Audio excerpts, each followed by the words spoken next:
కుంటూ ఉన్నాను. ఇటువంటి వాతావరణము మనకు దేవుడు అనుగ్రహించాడు. నా నా హృదయ నా నోటి మాటలు, నా హృదయ ధ్యానములు మీ దృష్టికి అంగీకారములుగా ఉండాలి అని కీర్తనకారుడు మనకు చెప్తా ఉన్నాడు. కాబట్టి ప్రతి ఒక్క ఆలోచన దేవుని వాక్యము వైపు ఉండేటట్లు మనం ఇది చదువుతుండగా, మనం ఇది ధ్యానం చేస్తూ ఉండగా మనము కాన్సన్ట్రేషన్ పెట్టాలి అని ఫోకస్ పెట్టి మనము వినడానికి అర్థం చేసుకోవాలని నేను మనవి చేస్తున్నాను. అందుకని ముఖ్యంగా పిల్లలు నిసి హెప్సి ఇంకా అందరూ కూడా విని అది అర్థం చేసుకోవడానికి, వాళ్ళు కూడా ఎవరైనా కానీ అర్థం కాకపోతే మరి అది క్వశ్చన్స్ అడగొచ్చు, రేజ్ చేయొచ్చు. ముఖ్యంగా మనం సెమినార్స్, కాన్ఫరెన్సెస్ కండక్ట్ చేయాలని మనకి ఎంతో ప్లాన్స్ ఉన్నాయి. కానీ అవి కండక్ట్ చేయాలంటే మన చర్చ్లో ప్రతి ఒక్కరము బోధలో నిలకడగా ముందు మనం ఉండాలి. ఎవరో ఒక్క వ్యక్తి కాదు, ఇద్దరు వ్యక్తులు కాదు, చర్చ్లో ఉన్న ప్రతి వ్యక్తి కూడా బోధలో ఎస్టాబ్లిష్ చేయబడాలి. అప్పుడు అందరము కలిసి సెమినార్స్, కాన్ఫరెన్సెస్ అవన్నీ ఎన్నటాన్ని మనం పెట్టవచ్చు. కానీ ప్రతి ఒక్కరూ పుల్పిట్ మీద నుంచి చెప్పలేరు. కానీ అక్కడ కూర్చున్నా, ఇక్కడ నిలబడ్డా, ఎక్కడున్నా అది మనసులో ప్రతి ఒక్కరికి అర్థం కావాలి. అది దేవుడు ఆశిస్తూ ఉన్నాడు. సో ఇక మనము ధ్యానంలోకి ముందుకు వెళ్దాము. కిందటి వారంలో మనం ఏం చెప్పుకున్నామో గుర్తుందా?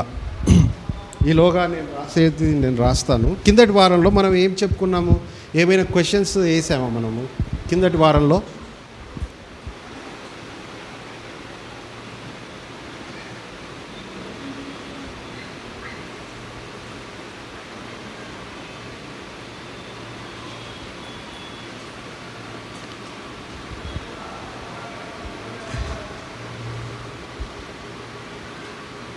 ఏం చెప్పుకున్నాం కిందటి వారంలో? దేవుడు ఎందుకు శరీరంలో వచ్చి ఉన్నాడు? దేవుడు ఎందుకు శరీరంలో వచ్చి, ఈ శరీరము అనేది ఈ బాడీ అనేది ఎందుకు ఇవ్వబడింది, ఎవరికి ఇవ్వబడింది? చిన్నగా నేను క్వశ్చన్స్ వేసుకున్న పోతే మీరు త్వరగా చెప్పాలి. ఇది ఎవరు అంటున్నారు? ఈ మాట ఎవరు అంటున్నారు? యేసు ప్రభు వారు అంటున్నారు. ఏమని అంటున్నారు? బాడీ అంటే ఒక శరీరము, ఒక శరీరము హ్యాస్ దావ్ అంటే ఎవరు? తండ్రి అయిన దేవుడు హ్యాస్ దావ్ ప్రిపేర్డ్ ఫర్ మీ. తండ్రి అయిన దేవుడు అది అమర్చి ఉన్నాడు, అది ప్రిపేర్ చేసి ఉన్నాడు. అండ్ ప్రిపేర్డ్ మీ, నా కోసము, ఎవరి కోసమో కాదు, నా కోసము. ఈ శరీరము నాకొక శరీరమును అమర్చితివి. ఇది తండ్రి అయిన దేవుడు అమర్చి ఉన్నాడు, క్రీస్తు వారి కోసము అమర్చి ఉన్నాడు. అట్లా అన్నప్పుడు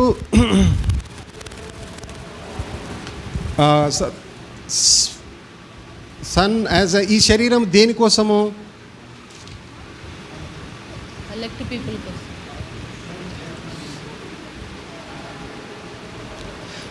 sun as an excellent sacrifice కదా. ఈ శరీరము దేనికోసము? ఈ శరీరము దేనికోసము? అంతకు ముందు వాటిని దేన్ని రీప్లేస్ చేస్తుంది? ఈ శరీరము దేన్ని రీప్లేస్ చేస్తుంది? అంతకు ముందున్న వాటిలో దేన్ని రీప్లేస్? ఓకే ప్రతిష్ఠిత వస్త్రము, ఓకే అయితే మరి ప్రతిష్ఠిత వస్త్రము ఇక్కడ రాస్తాను.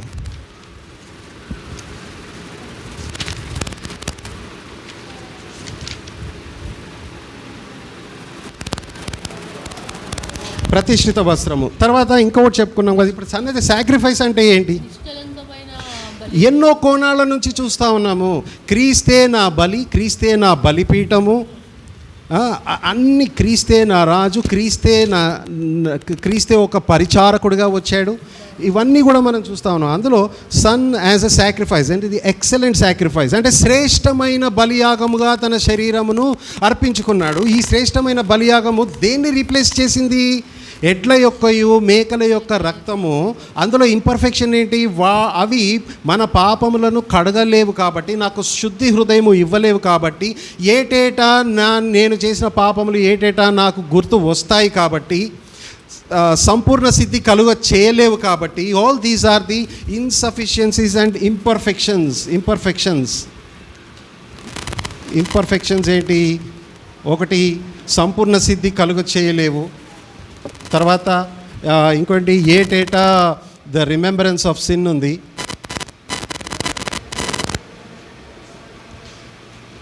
తర్వాత పాపములను తీసివేయలేదు, రిమూవల్ ఆఫ్ సిన్. తర్వాత అన్ని పాపములకు ఈ బలియాగం లేదు. ఫర్ ఎగ్జాంపుల్, నీ తల్లిదండ్రులను సన్మానింపుము అని ఉంది. ఎవరైనా తల్లిదండ్రులను ఎదిరిస్తే దానికి బలియాగం లేదు. తర్వాత లేకపోతే ఇప్పుడు డు నాట్ కమిట్ అడల్టరీ అని ఉంది. ఎవరైనా అడల్టరీ చేస్తే ఏంటి శిక్ష? ఏంటి? రాళ్లతో కొట్టి చంపివేయబడాలి. దానికి బలియాగం లేదు. మరణకరమైన పాపము అవన్నీ. అప్పుడు అవన్నీ మరణకరమైన పాపములు. అవన్నీ మరణకరమైన పాపములు చేస్తే దానికి బలియాగము లేదు. ఒకడు అనుభవపూర్వకముగా తెలుసుకున్న తర్వాత బుద్ధిపూర్వకముగా అదే పాపములో కొనసాగితే వాటికి ఈ యొక్క త్యాగము, ఈ యొక్క సాక్రిఫైస్ అనేది లేదు అని చెప్తుంది బైబిల్. సో ఇవన్నీ ఉన్నాయి, ఈ ఇంపర్ఫెక్షన్స్ అన్నీ ఉన్నాయి. Son as a sacrifice. తర్వాత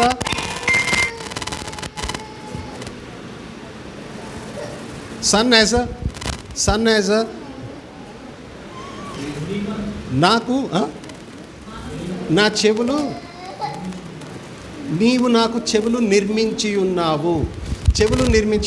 ఈ చెవులు అన్న దగ్గర ఏంటి, దేనికి సూచిస్తుంది?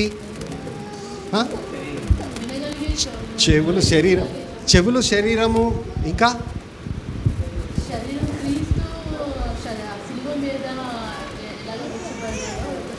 చెవులు నిర్మించి ఉన్నావు కాబట్టి ఈ చెవులు తీసి ఏదైనా ఒక ద్వారబంధానికి చెవి తీసుకెళ్ళి ఒక కదరుతో గుచ్చాలి.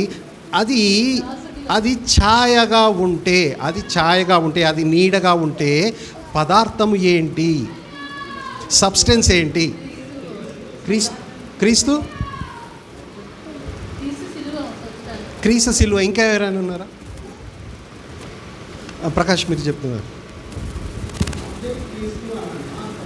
అన్నీ క్రీస్తే బ్రదర్, అన్నీ క్రీస్తే. నువ్వు మందసం తీసుకో. మందసం తీసుకుంటే అక్కడ ల్యాంప్ స్టాండ్ ఉంటుంది. అక్కడ ఆ యొక్క అది ల్యాంప్ స్టాండ్ వెలుగు ఇస్తుంది. తర్వాత మందసంలో దేవుని యొక్క రాతి పలకల మీద మన ధర్మశాస్త్రం ఉంది. అది క్రీస్తు దేవుని యొక్క ఫింగర్తో రాయబడింది. అట్లాగే కర్రకు చిగురు వచ్చింది. అదేంటి? ఆ కర్రకు చిగురు వచ్చింది ఏంటి? అది కూడా క్రీస్తు యొక్క పునరుద్ధానము. తర్వాత అక్కడ మన్నా పాత్రలు ఉంటాయి. అది ఏంటి? పైనుండి దిగి వచ్చిన శరీరమును నేనే. Except you eat my flesh and drink my blood you cannot have life అని చెప్పాడు. అది నా యొక్క డెత్. సో క్రీస్తు యొక్క మరణ పునరుత్థానములు అన్నీ కూడా ఈ ఉపకరణములలో అన్నీ క్రీస్తుకు సాదృశ్యంగానే ఉన్నాయి. నేను అడిగేది ఏంటంటే, ఈ సాక్రిఫైస్ దేన్ని రీప్లేస్ చేస్తుంది? పాత నిబంధనలో ఈ సాక్రిఫైస్ని జంతు బలులను రీప్లేస్ చేస్తుంది. జంతు బలులను ఎందుకు రీప్లేస్ చేస్తుంది? జంతు బలులో ఎన్నో ఇంపర్ఫెక్షన్స్ ఉన్నాయి కాబట్టి. అందుకే ఆ జంతు బలులను క్రీస్తు యొక్క శరీరమును రీప్లేస్ చేసింది. అట్లాగే మరి సన్ యాజ్ ఇక్కడ ఈ చెవు విషయంలో చెవులు నిర్మించబడ్డాయి అన్నప్పుడు క్రీస్తును ఏమనుకుంటున్నాం మనము? క్రీస్తు సిలువ వేయబడ్డాడు, కరెక్టే. ఏమనుకుంటున్నాం? చెవి విషయం వచ్చినప్పుడు ఏమనుకుంటున్నాం?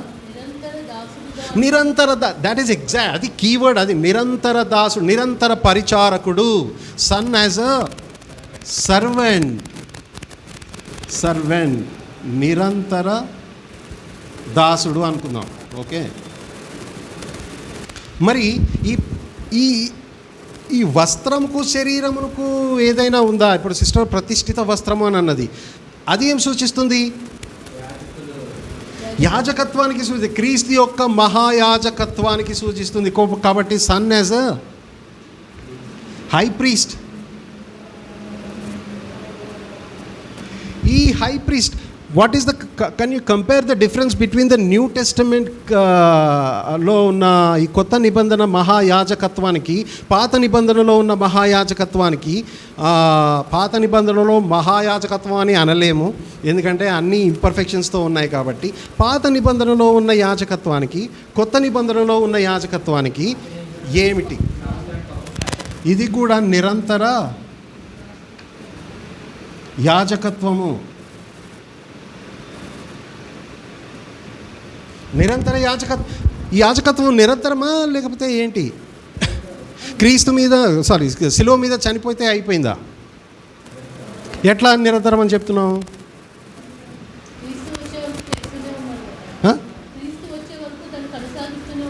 ఎవరు?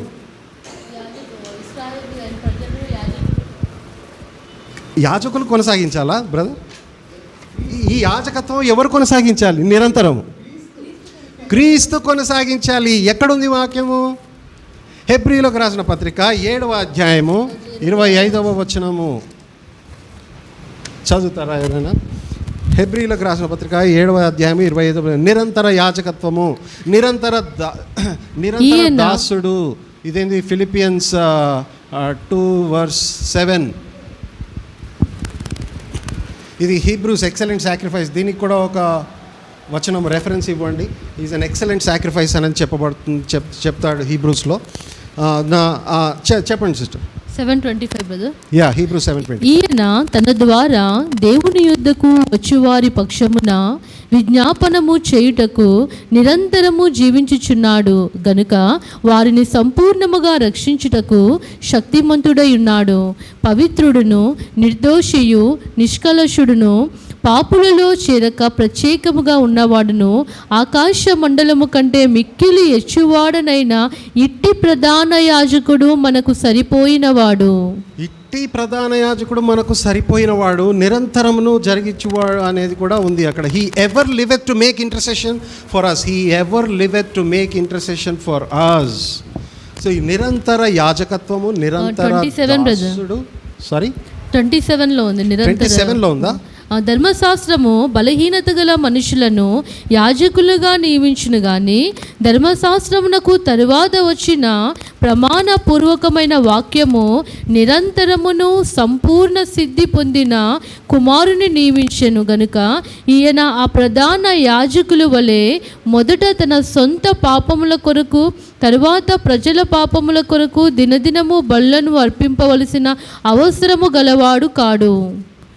తను తాను అర్పించుకున్నప్పుడు ఒక్కసారే ఈ పని చేసి ముగించెను. యా, అక్కడ నిరంతరం అనేది రాలే సిస్టర్. నిరంతరము సంపూర్ణ సిద్ధి పొందిన కుమారుని నియమించెను. He ever liveth to make intercession 7:25 ఖచ్చితంగా ఉండాలి. నిరంతరమును జీవించుచున్నాడు లేదు బ్రదర్. 22 బ్రదర్. నీవు నిరంతరము యాజకుడివై ఉన్నావని ప్రభువు ప్రమాణము చేసెను. ఓకే, యా, అది కూడా తర్వాత నేను చెప్తాను. Hebrews 10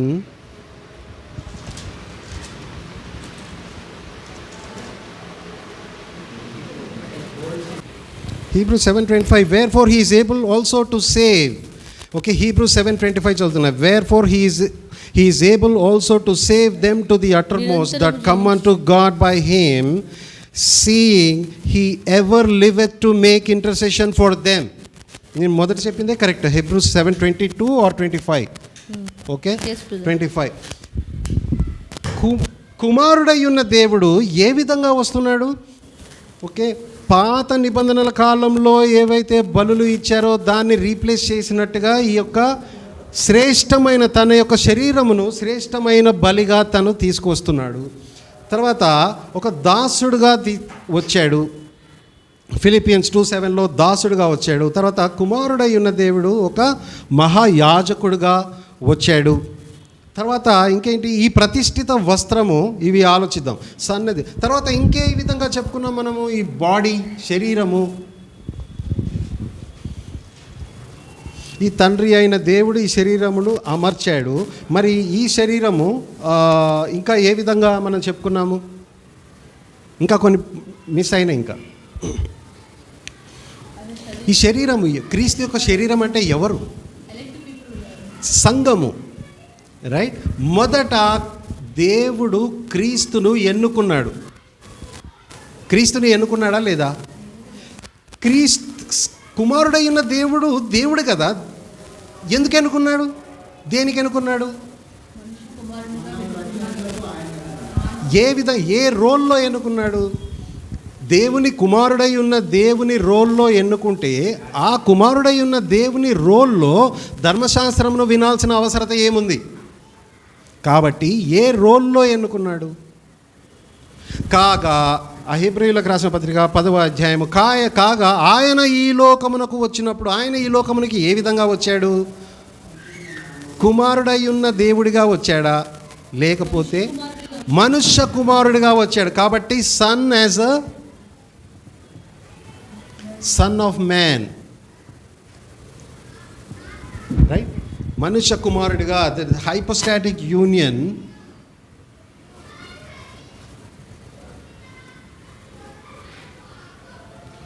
of divine and human nature. Hypostatic union of divine and human nature. Son of God as a son of man. అంటే ఇక్కడ ఏమని చెప్తుంది? The Son of God has taken the role of what? The Son of God has taken the role of what? The Son of God has taken the role of Son of Man so that He can bring the sons of men, and He can change the sons of men to sons of God. Sentence అర్థమైందా? Son of God has come in the role of Son of Man, right? Son of God has come in the role of Son of Man, so He has now the divine and the human nature, divine and the human nature in the same body.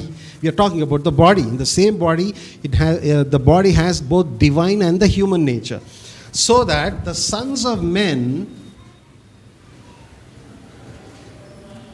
can become sons of God, right? The Son of God has taken upon the Son of Man, that is a human nature, so that He can change, so that He can bring the sons of men to the sons of God, right? మనల్ని కూడా పరలోకము తీసుకువెళ్ళడానికి కుమారుడై ఉన్న దేవుడు మనుష్య కుమారుడుగా వచ్చాడు. ఎందుకు అంటే ఈ యొక్క మనుష్య కుమారులను దేవుని కుమారులుగా చేయడానికి వచ్చాడు. Okay, and that is what son as a son of man. తర్వాత ఇంకా మనమందరం కూడా son whose body is his bride. వధువు సంఘము.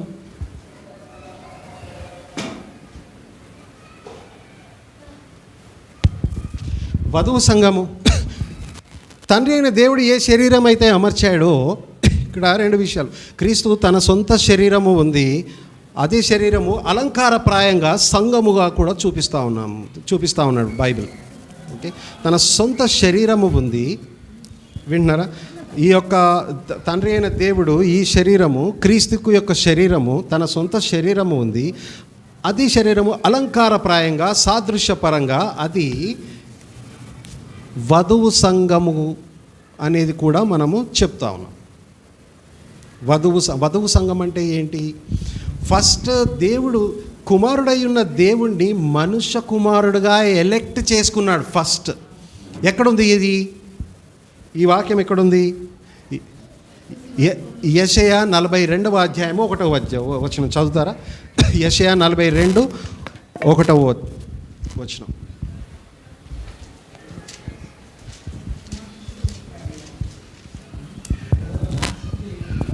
ఏది ఎక్కడ? ఏ లాస్ట్? ఇదా? Sons of men, son of man, son whose body is his bride church.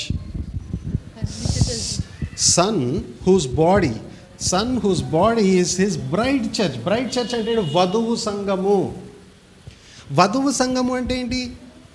సంఘము అంటే అందరికీ అర్థమైంది. వధువు సంఘము ఒక వధువుగా పిలువబడుతుంది. వరుడెవరు?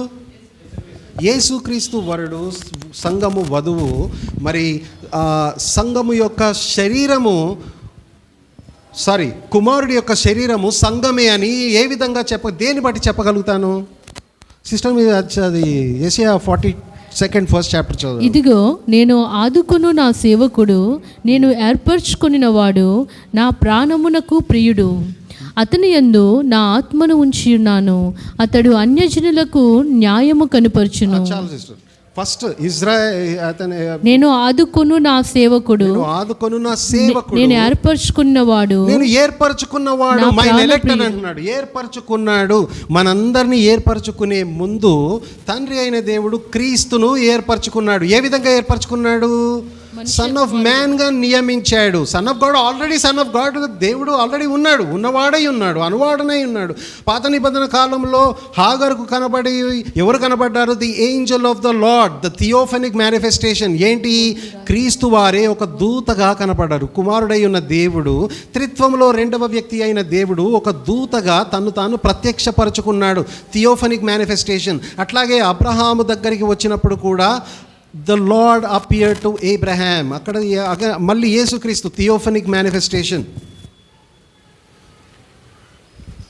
పాత నిబంధనలో ఆ విధంగా మేనిఫెస్ట్ చేసుకున్న త్రిత్వములో రెండవ వ్యక్తి అయిన దేవుడు నిర్ణయాల ప్రకారంగా దేవుని యొక్క నిత్య సంకల్పంలో తండ్రి అయిన దేవుడు కుమారుడై ఉన్న దేవుణ్ణి మనుష్య కుమారుడిగా నియమించాడు.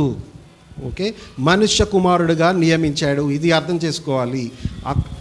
అది మనుష్య కుమారుడిగా ఎందుకు నియమించాడు? అతనికి ఒక యాజకత్వము ఇవ్వాలని, అతడు నాకు దాసుడై ఉంటాడు అనేది. తండ్రి అయిన దేవుడు, కుమారుడై ఉన్న దేవుడు తండ్రి అయిన దేవునికి నిరంతర దాసుడుగా కూడా ఉంటున్నాడు. ఈక్వల్గా ఉన్న ఫిలిప్పీలకు 2వ అధ్యాయము 7వ వచనము దేవునితో సమానముగా ఉన్నా కూడా ఏమని చెప్తుంది? క్రీస్తు యేసునకు కలిగిన ఈ మనస్సును మీరును కలిగిండుడి. ఆయన దేవుని స్వరూపము కలిగిన వాడయుండి దేవునితో సమానముగా ఉండుట విడిచిపెట్టకూడని భాగ్యమని ఎంచుకొనలేదు గాని మనుష్యుల పోలికగా పుట్టి దాసుని స్వరూపమును ధరించుకుని తన్ను తానే రిక్తునిగా చేసుకునెను. మరియు ఆయన ఆకారమందు మనుష్యుడిగా కనబడి మరణము పొందునంతగా, అనగా శిలువ మరణము పొందునంతగా విధేయత చూపిన వాడే తన్ను తాను తగ్గించుకునెను. ఆయన ఆకారమందు దేవునిగా కనబడియా, ఆయన ఆకారమందు మనుష్యుడిగా కనబడి మనుష్యుడిగా వచ్చినందుకు సబ్మిషన్ పాసిబుల్ అవుతుంది. దేవుడిగా వస్తే సబ్మిషన్ పాసిబుల్ కాదు. ఇది అర్థమవుతుందా? దేవుడు రెండవ వ్యక్తి, త్రిత్వంలో రెండవ వ్యక్తి అయి ఉన్న దేవుడు, కుమారుడై ఉన్న దేవుడు కాబట్టి అతను సబ్మిషన్ అనేది దైవత్వంలో ఉన్న దేవుడికి పాసిబుల్ కాదు. అందుకే ఆ యొక్క దేవదూతల కంటే కొంచెము తక్కువగా చేసి, హెబ్రీయులకు రాసిన పత్రిక 2వ అధ్యాయం, దేవదూతల కంటే కొంచెము తక్కువగా చేసి అతనికి పిల్లల వలె రక్త మాంసములు ఆయనకు దయచేసి ఆ శరీరమును అమర్చాడు. మరి son whose body is his bride church, ఈ వధువు సంఘము. ఇంకా ఇవన్నీ కూడా కుమారుడి గురించి మనం చెప్పబడింది. ఇక్కడ మనం లాస్ట్ వీక్ ఏం చదువుకున్నామంటే, మరి క్రీస్తు పుట్టినప్పటి నుంచి కూడా సిలువలో చనిపోయినంత వరకు క్రీస్తు తండ్రి యొక్క పర్పస్లో ఆనందిస్తూనే ఉన్నాడు. తండ్రి కూడా కుమారునిలో ఆనందిస్తూనే ఉన్నాడు. తండ్రి కుమారుడు పట్ల హర్షం వ్యక్తం చేస్తూ ఉన్నాడు, కుమారుడు తండ్రి పట్ల హర్షం వ్యక్తం చేస్తూ ఉన్నాడు. మనం లాస్ట్ వీకే మనం మాట్లాడుకున్నాం కదా, యేసు ప్రభువు పుట్టి పెరిగిన తర్వాత మొట్టమొదటిగా మాట్లాడిన మాట, యేసుక్రీస్తు వారు మాట్లాడిన మాట ఎవరితో మాట్లాడాడు? తన ఈ లోకపు తల్లితో మాట్లాడాడు, మరియతో మాట్లాడాడు. ఎక్కడికి, ఏం చేస్తున్నావు, నేను మీకోసం వెతుకుతా ఉంటే నువ్వు ఇక్కడ ఎదుకున్నావు అని తల్లి అడిగితే, అక్కడ తల్లి కూడా కొంచెం గట్టిగానే అడిగినప్పుడు మనం అది చూసాము. I not on my father's business, ఇప్పటి వరకు నాకు నువ్వు ఉన్నావు, కానీ ఇక్కడి నుంచి నా చిత్తం కూడా నేను చేయడానికి లేదు, నేను నా తండ్రి పని మీద ఉన్నానని నీవు తెలుసుకోవా అని తల్లినే కొంచెం గట్టిగానే మందలిస్తాడు క్రీస్తు వారు. నా తండ్రి పనిలో ఉన్నాను అని నువ్వు తెలుసుకోవాలని యేసుక్రీస్తు వారు అట్లా అంటారు. తర్వాత అట్లాగే మనం ఎన్నో విషయాలు చూసాం. మళ్ళీ అవన్నీ చెప్పేస్తే మళ్ళీ లాస్ట్ సండేదంతా ఈ సండేలో వచ్చేస్తుంది కాబట్టి నేను త్వరగా చెప్తున్నా. తర్వాత యూదాకి ఏమంటాడు, నువ్వేదైతే త్వరగా చేయాలనుకున్నావో త్వరగా చెయ్యని అంటున్నాడు. తర్వాత నాకు వేరొక బ్యాప్టిజం తెలుసు, ఆ బ్యాప్టిజం అది ఎంత తొందరగా అకాంప్లిష్ అయితే అంత బాగుంటుంది, లూక్ 12:50 అనే ఆ విషయం మాట్లాడతాడు. దాని తర్వాత ఇంకా చాలా విషయాలు కూడా మనము మాట్లాడాము. ఏంటి, my meat is to do the will of him, John 4:34. అట్లాగే పేతురు కూడా అటు యేసు ప్రభువుని పక్కకి తీసుకెళ్ళి, ఏంటి ఇవన్నీ ఇట్లా కాకూడదు, నిన్నెవరు పట్టుకోకూడదు, నువ్వు వచ్చి నీ రాజ్యాన్ని స్థాపించాలి, ఇట్లా నీకు జరగకూడదు అంటే అక్కడ యేసు క్రీస్తు వారు ఏమన్నారు, అంతకు ముందు అయితే మాత్రము సీమోను నేను నీకోసము ప్రార్థన చేస్తున్నా అన్నాడు. దాని తర్వాత సాతానా అన్నాడు. అసలైతే పేతురు, యేసు క్రీస్తు వారు పెట్టిన పేరే పేతురు, కానీ ఫస్ట్ సీమోను అని చెప్పి, దాని తర్వాత get the behind me Satan అని చెప్పి, దాని తర్వాత ఆయన 3 సార్లు యేసుక్రీస్తును తృణీకరించిన తర్వాత అప్పుడు పేతురు అని చెప్పి నా సంఘమును బలపరచు అని చెప్తాడు. నా సంఘమును బలపరచు అని చెప్తాడు. కాబట్టి ఈ విషయాలు మనం చూసాము. మరి అయితే క్రీస్తు పుట్టిన దగ్గర నుంచి సిలువలో ఇదిగో సమాప్తమైంది అనే వరకు కూడా తండ్రి కుమారుడిలో హర్షించాడు, కుమారుడు తండ్రిలో హర్షించాడు. ఏది మరియ వచ్చినప్పుడు am I not on my father's business అన్నాడు. తర్వాత ఆయన బ్యాప్టిజం, యోహాను చేత బ్యాప్టిజం తీసుకున్నప్పుడు కూడా ఈయనే నా ప్రియ కుమారుడు, this is my beloved son in whom I am well pleased అన్నాడు. అంతకుముందు క్రీస్తు రాకముందు ఆ పాప పరిహారార్థ బలులో అవి నాకు ఇష్టం లేదు, అందులో నాకు ఆనందం లేదు అని అన్నవాడు ఇప్పుడు ఇదిగో ఈయనలో నేను ఆనందిస్తున్నాను. యెషయా 42:1 ఈయన నాకు ప్రియమైన వాడు, ఈయనలో నేను ఆనందిస్తున్నాను, ఆయన మాట వినుడి అని చెప్తా ఉన్నాడు. హెబ్రీయులకు రాసిన పత్రిక 1వ అధ్యాయము తర్వాత సరే అది కూడా చదువుదాము త్వరలో. కానీ నేను చెప్పేది ఏంటంటే, అట్లాగే సిలువ మీద ఉండి కూడా తను మరి సిలువ మీద ఉండి కూడా దేవా నా చెయ్యి ఎందుకు విడిచితివి అని ఆ యొక్క ఎడబాటు జరిగింది. ఎందుకంటే సంఘము చేసిన పాపముల వలన అక్కడ ఎడబాటు జరిగింది. అంటే ఇప్పటి వరకు మొత్తం శరీరధారి అయి ఉన్న రోజులంతా కూడా తండ్రి కుమారుడు పట్ల హర్షించి, కుమారుడు తండ్రి పట్ల హర్షించినప్పుడు మరి సిలువకు వెళ్ళబోయే ముందు, దేవా ఈ గిన్నెలోది మరి నేను ఖచ్చితంగా తాగాల, nevertheless it is not my will but thy will be done, నీ చిత్తమే, నా చిత్తము కాదు నీ చిత్తమే అని చెప్పి తన్ను తాను తగ్గించుకున్నాడు, తన్ను తాను డినై చేసుకున్నాడు యేసుక్రీస్తు వారు. రిక్తునిగా చేసుకున్నాడు, తాను రిక్తునిగా చేసుకున్నాడు. అదంతా కూడా సన్ యాజ్ అ సర్వెంట్ కిందకి వస్తుంది. మరి మనం మాట్లాడింది ఏంటిదంటే, ఇప్పుడు హెవెన్ పరులు మరి అంతకుముందు క్రీస్తు పుట్టిన నుంచి శిలువ మీద చనిపోయినంత వరకు తండ్రి కుమారుల పట్ల హర్షం వ్యక్తపుచ్చుకున్నారు. బట్ పుట్టక ముందు హెవెన్ టు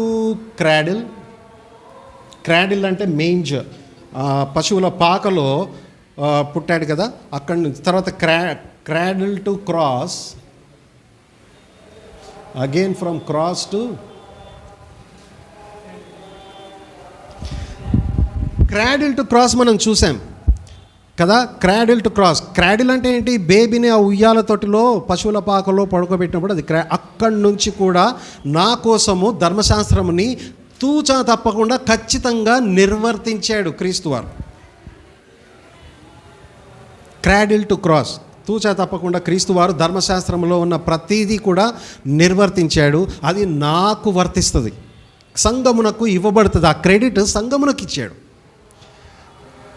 మరి ఈ క్రాడిల్ టు క్రాస్ అనే విషయం ఇది చదివాము. మరి అంతకంటే ముందు ఏంటి, అంతకంటే తర్వాత ఏంటి, heaven to cross, everlasting, నిత్యత్వము నుంచి తను పుట్టేదాకా, నిత్యత్వము నుంచి తను పుట్టిన రోజు వరకు ఆ తండ్రి కొడుకుల యొక్క హర్షము ఏ విధంగా ఉన్నది?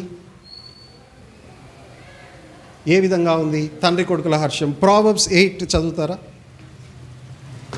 ప్రావర్బ్స్ 8 కీర్తన మన సామెతలు 8వ అధ్యాయము 22వ వచనం నుంచి 31వ వచనం. పూర్వకాలమందు తన సృష్టి ఆరంభమున తన కాలములలో ప్రథమమైన దానిగా యెహోవా నన్ను కలుగచేసెను. అనాది కాలము మొదలుకొని మొదటి నుండి భూమి ఉత్పత్తి అయిన కాలమునకు పూర్వము నేను నియమింపబడితిని. భూమి ఉత్పత్తి అయిన కాలము పూర్వము నేను నియమింపబడితిని. తండ్రి అయిన దేవుడు నన్ను నియమించాడు. ఎవరు? Sun of man. Okay, next.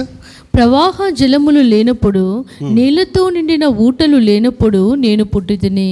పర్వతములు స్థాపింపబడక మునుపు, కొండలు పుట్టక మునుపు, భూమిని దాని మైదానములను ఆయన చేయక మునుపు, నేల మట్టిని రవ్వంతయు సృష్టింపబడక మునుపు నేను పుట్టితిని. ఆయన ఆకాశ విశాలములను స్థిరపరిచినప్పుడు, మహాజలముల మీద మండలములను నిర్ణయించినప్పుడు నేను అక్కడ నుంటిని.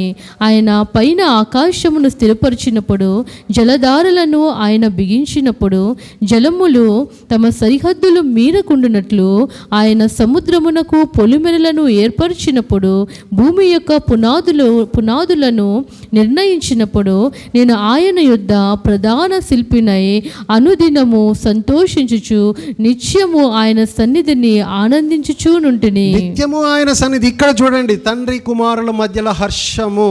చూడండి 30వ వచనం చదవండి. I was his daily delight and my delight was with sons of men. ఈ వచనాలు చదువుతారా? నేను 8వ అధ్యాయం 30వ వచనం 30-31. నేను ఆయన యొద్ద ప్రధాన శిల్పినై అనుదినము సంతోషించుచు నిత్యము ఆయన సన్నిధిని ఆనందించుచు నుంటిని. నేను ఆయన యొద్దట ప్రధాన శిల్పినై, తర్వాత ఆయన సన్నిధి అనుదినము నిత్యము సంతోషించుచున్నాను అని అంటున్నాడు. ఎవరంటున్నాడు? కుమారుడు. ఇక్కడ విజ్డమ్ జ్ఞానము ఎవరికి ఆపాదించబడుతుంది? కుమారుడికి ఆపాదించబడుతుంది. ఇది ఎట్లా చెప్తాను? యెషయా 9:6 ఏం చెప్తుంది? మనకొక కుమారుడు పుట్టెను, తర్వాత మనకొక శిశువు పుట్టెను, కుమారుడు అనుగ్రహించబడెను, తర్వాత is a wonderful counsellor, is an everlasting Father. Wonderful counsellor. భూమి పునాదులు వేయబడక మునుపు నేను ఆయనతో ఉంటిని. Jesus Christ, the second person of the Trinity, is a counsellor to God the Father. Okay, the council peace అనేది కూడా జెకరియా 6:13లో కూడా మనం చదువుదాము. కానీ చదవండి 30వ వచనం ఏంటిది? I was his daily delight and my delight was with Sons of men. So తండ్రి యొద్ద నేను నిత్యము అనుదినము నేను ఆనందిస్తున్నాను అని చెప్పి నెక్స్ట్ వర్స్ ఏమని చెప్తుంది? ఆయన కలుగు చేసిన పరలోకమును బట్టి సంతోషించుచు నరులను చూచి ఆనందించుచుంటిని. ఇదేంటి? నరులను చూచి ఆనందించుచుంటిని. తండ్రి అయిన దేవుడు క్రీస్తునందు ఆనందిస్తున్నాడు. క్రీస్తు ఈ నరుల బట్టి ఆనందిస్తున్నాడు. మళ్ళీ చదవండి. అయినను ఆయన కలుగు చేసిన పరలోకమును బట్టి సంతోషించుచు నరులను చూచి ఆనందించుచుంటిని. అప్పటికి నరులు లేదు కదా బ్రదర్ అని నేను చెప్తా ఉన్నాడు. మొదట ఇవన్నీ నిర్ణయాల ప్రకారంగా చూస్తే, మొదట క్రీస్తును సన్ ఆఫ్ మ్యాన్గా నియమించినప్పుడు, క్రీస్తును నియమించిన తర్వాత ఈ సంఘము క్రీస్తుకు ఇవ్వబడింది. ఇప్పుడు ఇదంతా ఒక క్రైస్ట్ అనుకుంటే, సంఘమును క్రీస్తులో పెట్టాడు. మొదట క్రీస్తును ఏర్పాటు చేసుకున్న తర్వాత సంఘమును క్రీస్తులో పెట్టాడు. క్రీస్తులో భాగమై ఉంది కాబట్టి ఆ సంఘము అంటే శరీరము, క్రీస్తు యొక్క శరీరము అని మనం చెప్పుకుంటున్నాం. సో తండ్రి అయిన దేవుడు క్రీస్తునందు ఆనందిస్తే, క్రీస్తు ఈ నరుల పట్ల ఆనందిస్తున్నాడు. ఈ నరుల పట్ల ఆనందించడం ఏంటి? దేవుడు ఎవరినైతే ఎన్నుకున్నాడో వారి పట్ల క్రీస్తు యొక్క ఆనందము వ్యక్తపరుస్తూ ఉన్నాడు. మరి ఇంకా అట్లాగే ఈ ఆదికాండము 22వ అధ్యాయము ఆదికాండము 22వ అధ్యాయము చూస్తే 8, 9, 6వ వచనం చదవండి. ఇక్కడ మనము అబ్రహాము ఇస్సాకు ఆ యొక్క ఇస్సాకును బలి ఇవ్వమని దేవుడు అడుగుతాడు, గుర్తుందా? దేవుడు ఇస్సాకును బలి అడుగుతాడు. అయితే అబ్రహాము ఇస్సాకును తోలుకొని వెళ్తాడు. ఎక్కడికి? మొరయా పర్వతానికి వెళ్తూ ఉంటాడు. ఇస్సాకును తీసుకొని వెళ్తాడు. 6వ వచనంలో ఏం రాయబడింది చెప్పండి? దహన బలికి చదవమంటారు. దహన బలికి కట్టెలు తీసుకుని తన కుమారుడగు ఇస్సాకు మీద పెట్టి తన చేతితో నిప్పును కత్తిని పట్టుకుని పోయెను. వారిద్దరూ కూడి వెళ్ళుచుండగా వారిద్దరూ ఇది చూసారా? ఇక్కడ అబ్రహాము ఇస్సాకు ఎవరికి సాదృశ్యంగా ఉన్నారో మీరు చెప్పాలి. తండ్రి కుమారునికి సాదృశ్యం. అబ్రహాము తండ్రి అయిన దేవునికి సాదృశ్యంగా ఉన్నాడు. ఇస్సాకు కుమారుడై ఉన్న యేసుక్రీస్తుకు సాదృశ్యంగా ఉన్నారు. మరి అబ్రహాము ఇస్సాకు ఇక్కడ ఏమని రాయబడి ఉంది? వారిద్దరు కూడి వెళ్ళుచుండగా అంటే ఏంటి? కలిసి అరే నువ్వు రా బాబు అంటే నేను రాను అని అట్లా అంటున్నారా వాళ్ళు? అట్లా కాదు. భార్యకు కూడా సేరాకి కూడా ఏమి చెప్పకుండా స్టార్ట్ అయ్యింది జర్నీ. అబ్రహాము సేరాకు చెప్పలేదు, కుమారుడు వచ్చి సేరాకు చెప్పారు. ఎవరి రెస్పాన్సిబిలిటీ వాళ్ళది.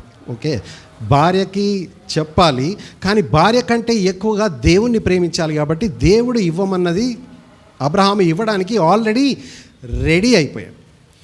మరి కుమారుడు ఇస్సాకు ఏం చేస్తున్నాడు? ఇస్సాకు తన మీద కట్టెలు మోపినప్పుడు నన్ను ఇట్లా ఎందుకు చేస్తున్నావు అని తను ఇస్సాకు ఏమి ఒక రెబెలియస్నెస్, ఒక విరోధత్వం అనేది ఏమి నిరాకరించడం అనేది, ఇస్సాకు నిరాకరించడం అనేది చూసారా? అక్కడ మీరు నడుస్తూ ఉంటే మొరయా పర్వతానికి వెళ్తూ ఉంటే అక్కడ వాళ్ళకేం చెప్తాడు? మేమిద్దరము అక్కడ పని వాళ్ళకి ఏమని చెప్తాడు అబ్రహాము? మేమిద్దరము వెళ్ళి మళ్ళీ ఇద్దరము వస్తాము అని చెప్తాడు. ఇద్దరము వెళ్ళి ఇద్దరము వస్తాము అని చెప్తాడు. తండ్రి కుమారుల మధ్య ఉన్న అగ్రిమెంట్, ఆనందము, హర్షము ఇది చాలా ఇంపార్టెంట్. వారిద్దరు కూడి వెళ్ళినప్పుడు అన్న దాంట్లో there is a lot of doctrine that is there that we need to understand how the Father is delighting in the sun and how Son is delighting in the father.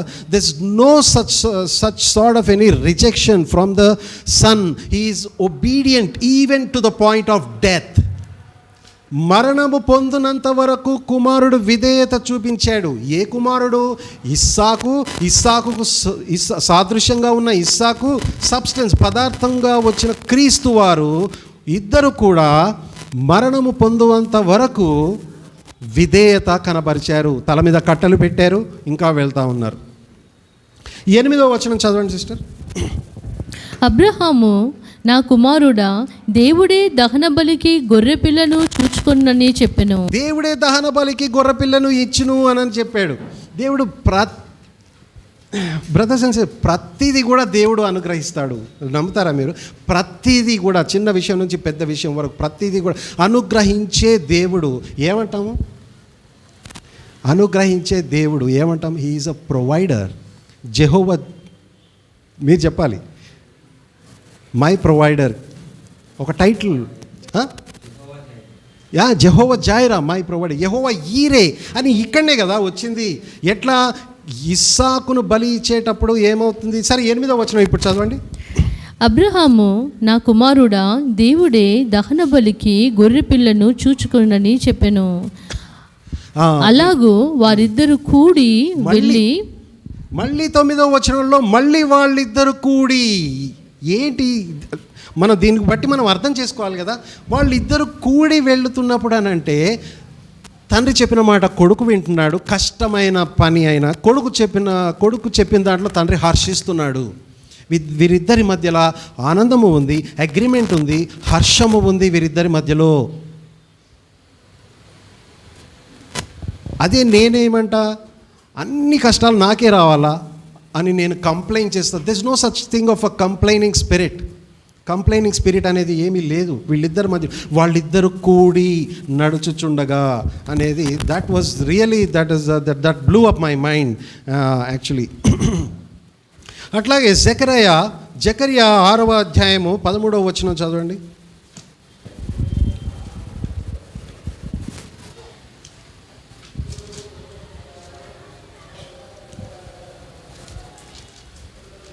అధ్యాయము 13వ. అయితే యెహోవా ఆలయము, అతడే యెహోవా ఆలయము కట్టును. అతడు ఘనత వహించుకుని సింహాసనాసీనుడై ఏలును. సింహాసనాసీనుడై అతడు యాజకత్వము చేయగా ఆ ఇద్దరికి సమాధానకరమైన యోచనలు కలుగును. ఇద్దరికి ఎవరు? ఆ ఇద్దరికి సమాధానకరమైన యోచన కలుగును. తండ్రి కుమారుల పట్ల. అక్కడ తండ్రి సింహాసనమున యాజకత్వం అర్థమవుతుందా? తండ్రి కుడిపార్శ్వమున ఎవరున్నారు? ఎవరు యాజకత్వం చేస్తున్నారు? ఇప్పుడు పరలోక అతి పరిశుద్ధ స్థలము అనే పరలోకము అనే అతి పరిశుద్ధ స్థలములోకి ఎవరు వెళ్ళారు? క్రీస్తు ఎలా వెళ్ళాడు? దేవుడిగా వెళ్ళాడా? కుమారుడు మనుష్య కుమారుడుగా వెళ్ళాడు. ఈ దేవుడు అమర్చిన ఆ శరీరముతోటే పరలోకానికి వెళ్ళాడు. దేవుడు అమర్చిన ఆ శరీరముతోటే. అందుకే సశరీరుడై అనని చెప్పబడుతుంది కదా. 1 తిమోతి 3వ అధ్యాయము 16వ వచనం చూడండి. 1 తిమోతి 3వ అధ్యాయము 16వ వచనం. చాలా వచనాలు చూడాలి. త్వరగా మనము ఎంత త్వరగా చదివితే బాగుంటుంది. నిరాక్షేపముగా దైవభక్తిని గూర్చిన మర్మము గొప్పదై ఉన్నది. నిరాక్షేపముగా అంటే నిరాక్షేపముగా అంటే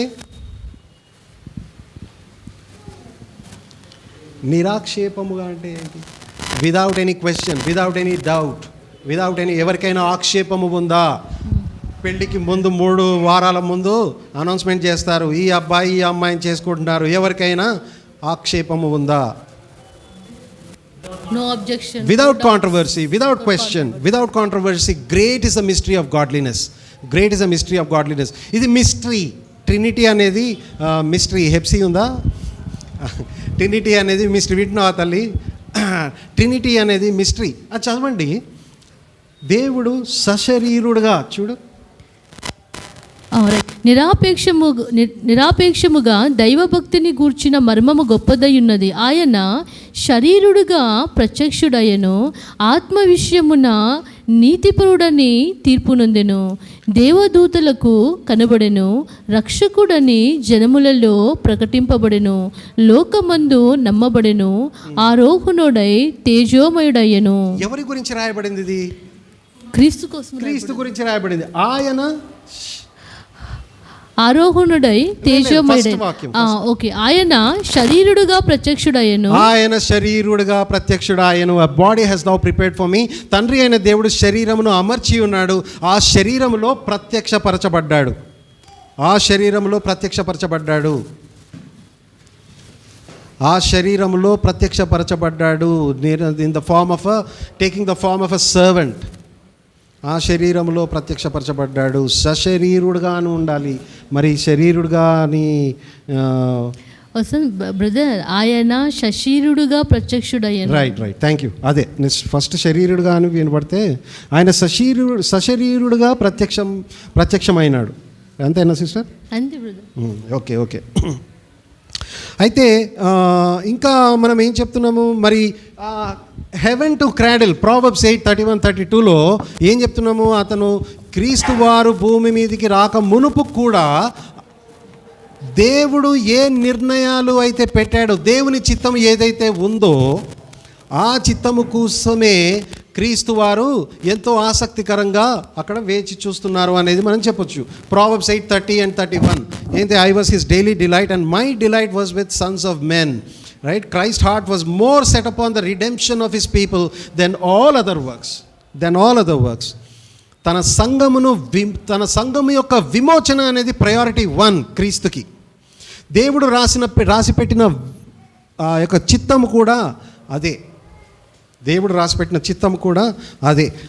అతను ఈ లోకంలోకి రాక ముందు కుమారుడై ఉన్న దేవుడు మరి అక్కడ ఏమని రాయబడిందంటే, ఆయన నాయందు ఆనందిస్తున్నాడు, నేను ఈ నరులయందు నేను ఆనందిస్తున్నాను అని అక్కడ చెప్పబడింది. అట్లాగే లూకా 7వ అధ్యాయము 35వ వచనం.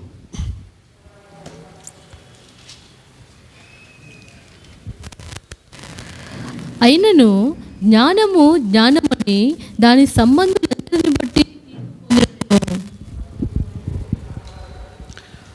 జ్ఞానము అయినను జ్ఞానము జ్ఞానమని దాని సంబంధులందరిని బట్టి తీర్పు పొందునను. దాని సంబంధులు ఎవరు? దాని సంబంధులందరిని బట్టి తీర్పు పొందును. జ్ఞానము జ్ఞానమని దాని సంబంధులు అంటే సంఘము తీర్పు పొందుతుంది అనే విషయం. తర్వాత మరి 11:49 లూకా 11th chapter 49th verse. అందుచేత దేవుని జ్ఞానము చెప్పినదేమనగా, నేను వారి యొద్దకు ప్రవక్తలను అపోస్తులను పంపుదును, వారు కొందరిని చంపుదురు, కొందరిని హింసింతురు.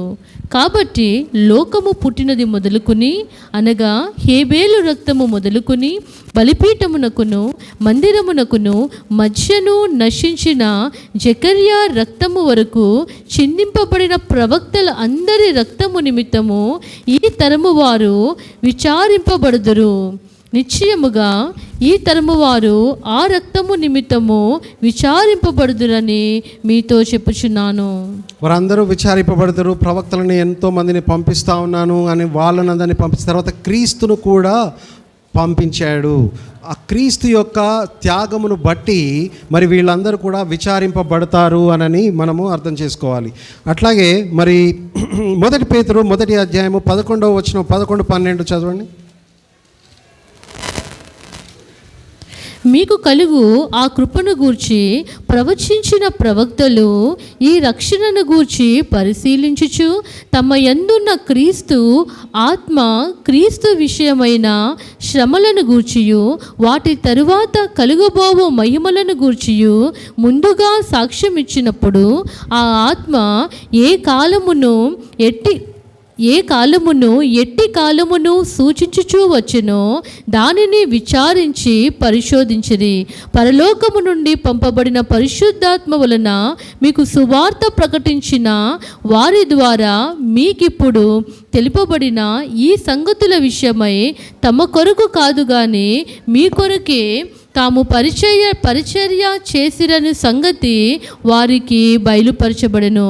దేవదూతలు ఈ కార్యములను తొంగి చూడగోరుచున్నారు. దేవదూతలు ఈ కార్యమును తొంగి చూడగోరుచున్నారు. దాని even the angels desire to look into అని చెప్పబడింది. అంటే మనం ప్రకటించే సువార్త, ఈ సువార్తలో క్రీస్తు యొక్క చేసిన యాజకత్వము, ఆయన యొక్క చేసిన సాక్రిఫైస్, అతను చేసిన మెరిటోరియస్ పర్ఫార్మెన్స్, అది అంతా కూడా రక్షణ ఏ విధంగా తేబడింది అన్న దాన్ని దేవదూతలు కూడా తొంగి చూస్తూ ఉన్నారు. కానీ ఆ దేవదూతలను రక్షించడానికి రాలేదు.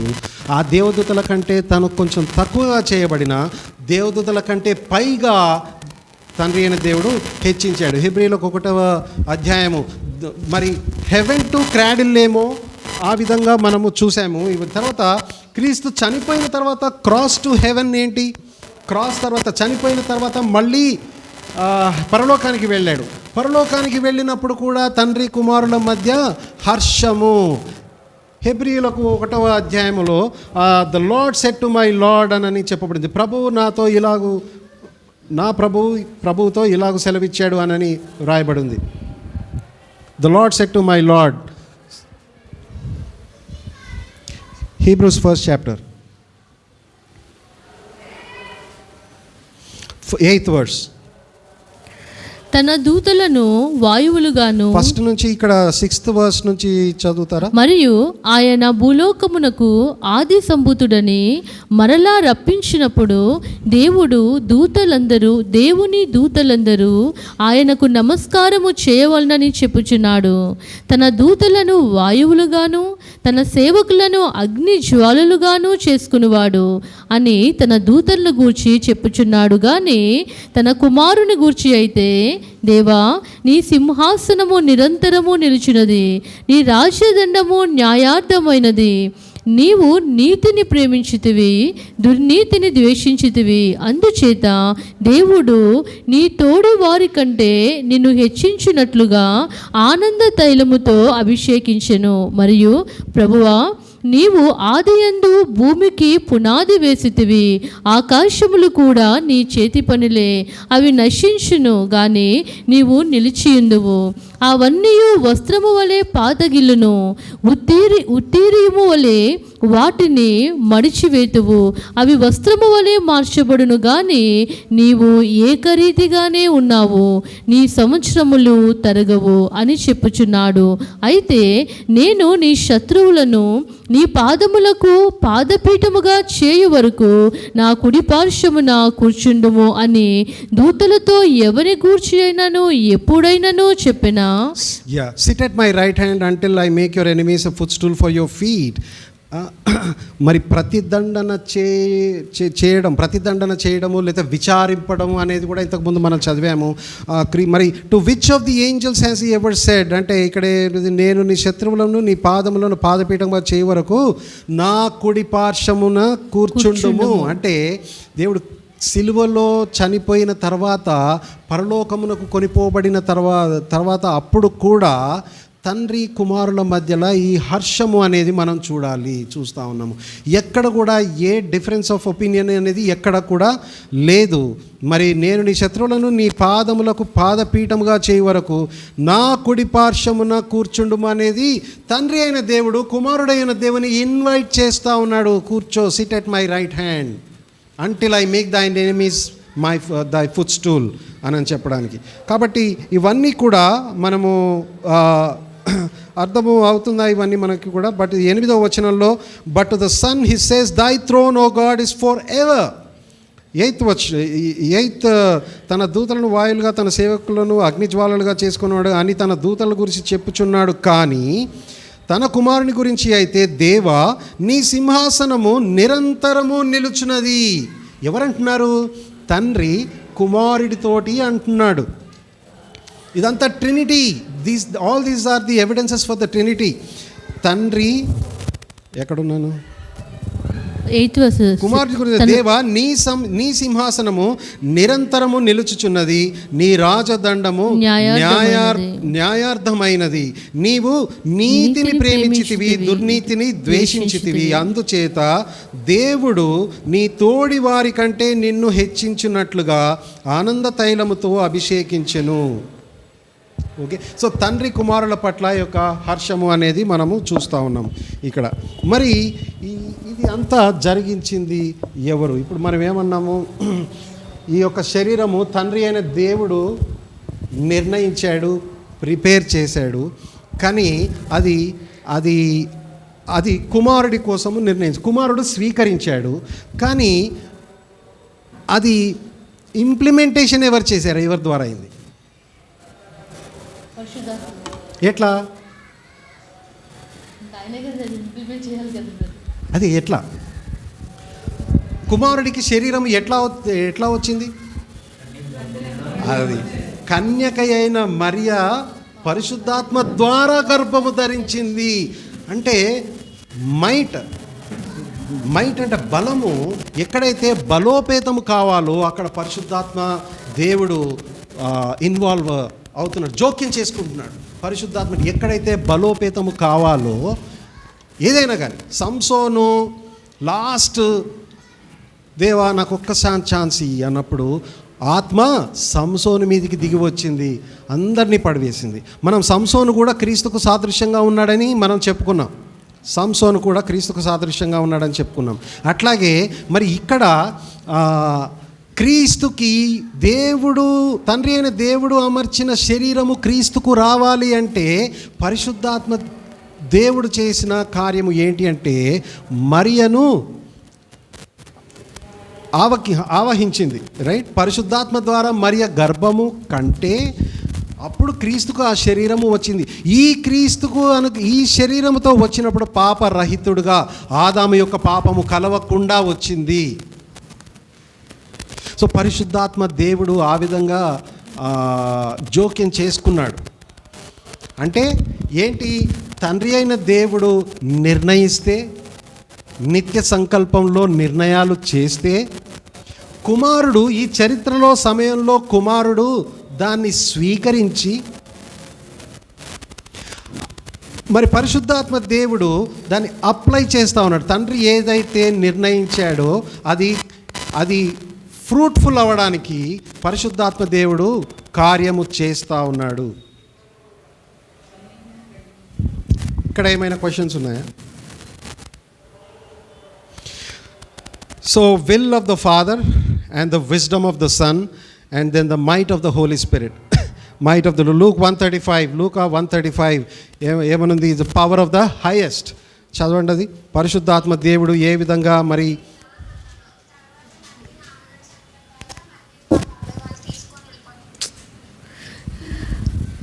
దూత పరిశుద్ధాత్మ నీ మీదికి వచ్చును, సర్వోన్నతుని శక్తి నిన్ను కమ్ముకొనును, గనుక పుట్టబో శిశువు పరిశుద్ధుడై దేవుని కుమారుడనబడును. శక్తి గమనించారా? సర్వోన్నతుని శక్తి నిన్ను కమ్ముకొనును.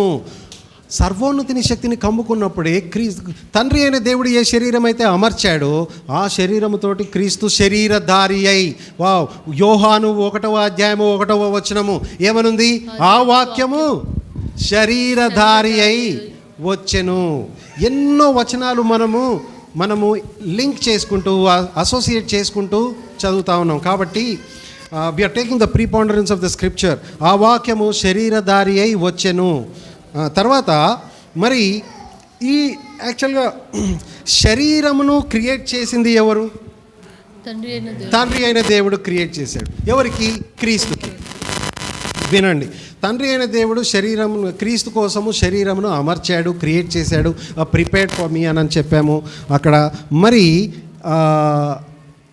మరి క్రీస్తు దాన్ని స్వీకరించి నీ చిత్తము చేయడానికే నేను వచ్చాను అని దానికి అక్నాలెడ్జ్మెంట్ ఇచ్చాడు. ఇట్లా నీ చిత్తము చేయడానికి నీ స్వరము విందున్, నీ దాసుడు ఆలకించును అని ఎవరైనా అన్నారా? ఇవాళ పాడుకున్నాగా పాట సమయలు. అంటే క్రీస్తుకు ఒక్కడికే కాదు ఈ శరీరము క్రియేట్ చేసింది, క్రీస్తుకు ఒక్కడికే. క్రీస్తుకి ఆయన పట్ల ఎన్నో ప్రణాళికలు ఉన్నాయి క్రీస్తు పట్ల. కానీ మరి ఈ సమయలకు ఏంటి? నీ స్వరము విందును నీ దాసుడు ఆలకిస్తాడు. నీ దాసుడు అంటే సర్వెంట్. చిన్నప్పటి నుంచి కూడా సమయలు చర్చిలోనే పెరిగి దేవునితోటి ఇదిగో శామ్యుయల్ అంటే ఇదిగో భయపడి నేను ఇక్కడున్నాను, సెలవియండి, నీ చిత్తము సెలవియండి అని భయంతోనూ వణుకుతోనూ అతను దేవుని యొక్క ఇన్స్ట్రక్షన్స్లో పెరిగాడు. మరి నీ స్వరము వింటాను, సెలవి అంటే నువ్వు ఇచ్చింది ఏదైనా కానీ నేను చేస్తాను, సెలవియండి అని చెప్తా ఉన్నాడు సమయలు. అట్లాగే మరి ఇప్పుడు మనం ఇంకా కొన్ని నెక్స్ట్ వాటికి వస్తే మరి ఇప్పటి వరకు ఇదంతా కుమారుడైన దేవుడి గురించి మనము చదివాము. కుమారుడు నీకు శరీరము ఇచ్చేది ఎవరు? నీకు నాకు శరీరము ఇచ్చేది ఎవరు? ఏమన్నా వాక్యం ఉందా? త్రియేక దేవుడు శరీరము ఇచ్చేవాడు. ఏమైనా వాక్యం ఉందా? మొదటి కొరింథీ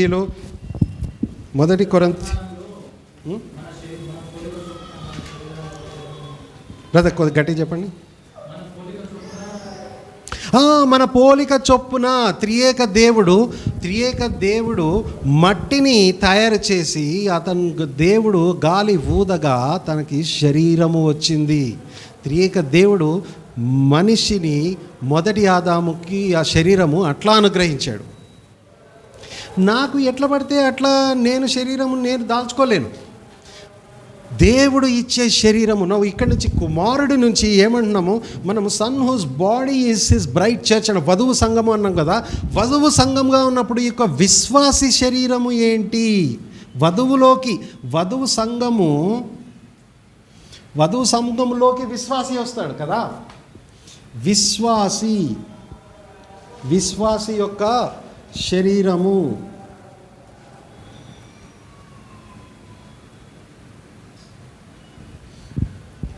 అయితే ఏమంటున్నాం మనము ఇక్కడ? మొదటి కొరింథీయులకు రాసిన 15వ అధ్యాయము, మొదటి కొరింథీయులు 15వ అధ్యాయము 37 నుంచి 39 వరకు చదవండి.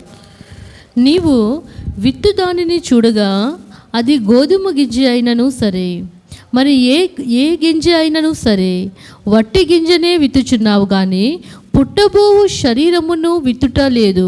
అయితే దేవుడే తన చిత్త ప్రకారము నీవు విత్తిన దానికి శరీరము ఇచ్చును, మరియు ప్రతి విత్తనమునకును దాని శరీరము ఇచ్చుచున్నాడు. ప్రతి విత్తనమునకును దాని శరీరమును ఇచ్చుచున్నాడు. ఇది క్లియర్గా ఉందా వాక్యము? ఇది నువ్వు విత్తేది నువ్వు శరీరమే. అపోలో నీళ్లు పోసాడేమో, నేను నాటానేమో. వృద్ధి కలుగ చేసేవాడు దేవుడు. వృద్ధి కలుగ చేసేవాడు దేవుడు. నువ్వు ఎన్ని నీళ్లు పోయి ఎన్ని మొక్కలు నాటు, వృద్ధి కలుగ చేసే దేవుని జోక్యము నీకు లేకపోతే, ఇదే కదా చెప్తా పర్సివియరెన్స్ ఆఫ్ సైన్స్లో. దేవుడు జోక్యం చేసుకోకపోతే నాకు ఏమీ జరగదు. దేవుడు జోక్యం చేసుకోకపోతే నేను నా రెస్పాన్సిబిలిటీ కూడా నేను ఫుల్ఫిల్ చేసుకోలేను.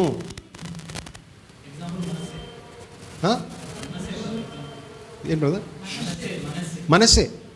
సో మరి ఇది క్లియర్గా ఉంది 1 కొరింథీయులు 15. అందుకే నువ్వు కేవలం విత్తనమునే విత్తుతున్నావు, కానీ ఇప్పుడు గర్భంలో ఉన్న శిశువుకి ఎటువంటి శరీరం వస్తుందో మనకు తెలీదు. భార్యాభర్తలు కలుసుకుంటారు, కానీ ఎటువంటి శరీరము పిల్లలకి ఇవ్వాలో అనేది భార్యాభర్తల చేతిలో లేదు. అది దేవుని చేతిలో ఉంది కదా. అది మరి అట్లాంటప్పుడు మనము ఒక వ్యక్తి యొక్క కలర్ని పట్టుకొని హేళన చేస్తే ఎంత నువ్వు దేవునికి వ్యతిరేకంగా ఎంత ఘోరంగా ఉంటూ ఉన్నావు, దేవునికి విరోధిగా. ఈ అమ్మాయి నల్లగా ఉన్నది, లేకపోతే ఈ అబ్బాయి పొట్టిగా ఉన్నాడు, లేకపోతే బట్టతల ఉంది, లేకపోతే ప్రతిదీ. అది దేవుడు ఇచ్చిన శరీరము ప్రతి వ్యక్తికి దేవుడు ఇచ్చాడు కాబట్టి మనము వెక్కిరించకూడదు. అంగవైకల్యము గల వారిని కూడా వెక్కిరించకూడదు. ఎందుకంటే దేవుడు వాళ్ళకి ఆ శరీరమును అట్లా ఇచ్చాడు. ఆ సీలోము అనే పూల్ దగ్గరికి నన్ను ఎవరైనా తీసుకెళ్ళి వెళ్తారేమో, నాకు నడవరాదు అని చెప్పేసి వెయిట్ చేస్తూ ఉన్నాడు. ఆయన ఏమైనా పాపం చేశాడా? ఆయన చేసిన పాపాన్ని బట్టి ఇట్లా వచ్చిందంటే కాదు, దేవుని మహిమ నెరవేర్చుకోవడానికే ఆయనకు ఆ యొక్క వైకల్యము ఉన్నది అని చెప్పబడింది అక్కడ. నువ్వు ఇటువంటి ఈ యొక్క శరీరం కలర్ని బట్టి అబ్బా స్మార్ట్గా ఉన్నాడు. అట్లాగే సెలబ్రిటీస్ కూడా అబ్బా ఎంత బాగుంది. సెలబ్రిటీస్ హీరోయిన్స్లో నీ డిలైట్ ఉందా? అది తప్పు. నీ డిలైట్, నీ హర్షము దేవుని అందే ఉండాలి. ఈ హీరో బాగుంటాడు, ఈ హీరోయిన్ బాగుంటుంది, లేకపోతే ఈమె నల్లగా ఉంటుంది, ఆమె పొట్టిగా ఉంటాడు. ఇవన్నీ విశ్వాసికి తగిన వాక్యములు కావు. దేవునికి క్రీస్తుకు కలిగిన ఆ మనస్సే మనకు కావాలి అంటే వాటి నుంచి మనము వైదొలగాలి. మనకు ఇవన్నీ లర్నింగ్ పాయింట్స్. కుమారుని దగ్గర నుంచి విశ్వాసి యొక్క శరీరం వచ్చేసరికి మనకు అవన్నీ లర్నింగ్ పాయింట్స్ వస్తాయి. లాస్ట్ వీక్ లర్నింగ్ పాయింట్ ఏం చెప్పాము? కుమారుడు తన సంఘమును ఏ విధంగా ప్రేమించాడో భర్త కూడా భార్యని ఎటువంటి పరిస్థితిలో ఉన్నా, నీకు వ్యతిరేకంగా ఉన్నా, నిన్ను ధిక్కరించినా, నిన్ను దాటేసినా, మళ్ళీ నువ్వు నీ భార్య దగ్గరికి వెళ్ళి నీ భార్యని నువ్వు ప్రేమించాలి అనే విషయం మనము చెప్పుకున్నాం. అది మనకి ఎవరికి ఎంత డిఫికల్ట్ అవుతుందా అనేది తర్వాత సంగతి. Command is there. అది నాకైనా నీకైనా సేమ్. దాంట్లో నుంచి ఎవరు పడే ఎస్కేప్ అవ్వకూడదు. తర్వాత ఈ శరీరము ప్రతి ఒక్కరికి దేవుడు అనుగ్రహించినప్పుడు ఈ శరీరము మరి ఏంటి? ప్రతిష్ఠిత వస్త్రము అన్నదానికి శరీరము సూచన అని చెప్పుకున్నాం. ప్రతిష్ఠిత వస్త్రం. ఈ శరీరము క్రీస్తుకు ఒక్కడికే కాదు, ప్రతి ఒక్కరికి కూడా శరీరమును అనుగ్రహిస్తే, క్రీస్తు లెక్క నువ్వు నేను అంటున్నానా?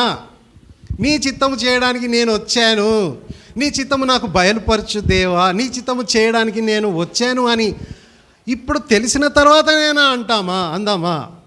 తెలిసిన తర్వాతనైనా అందామా?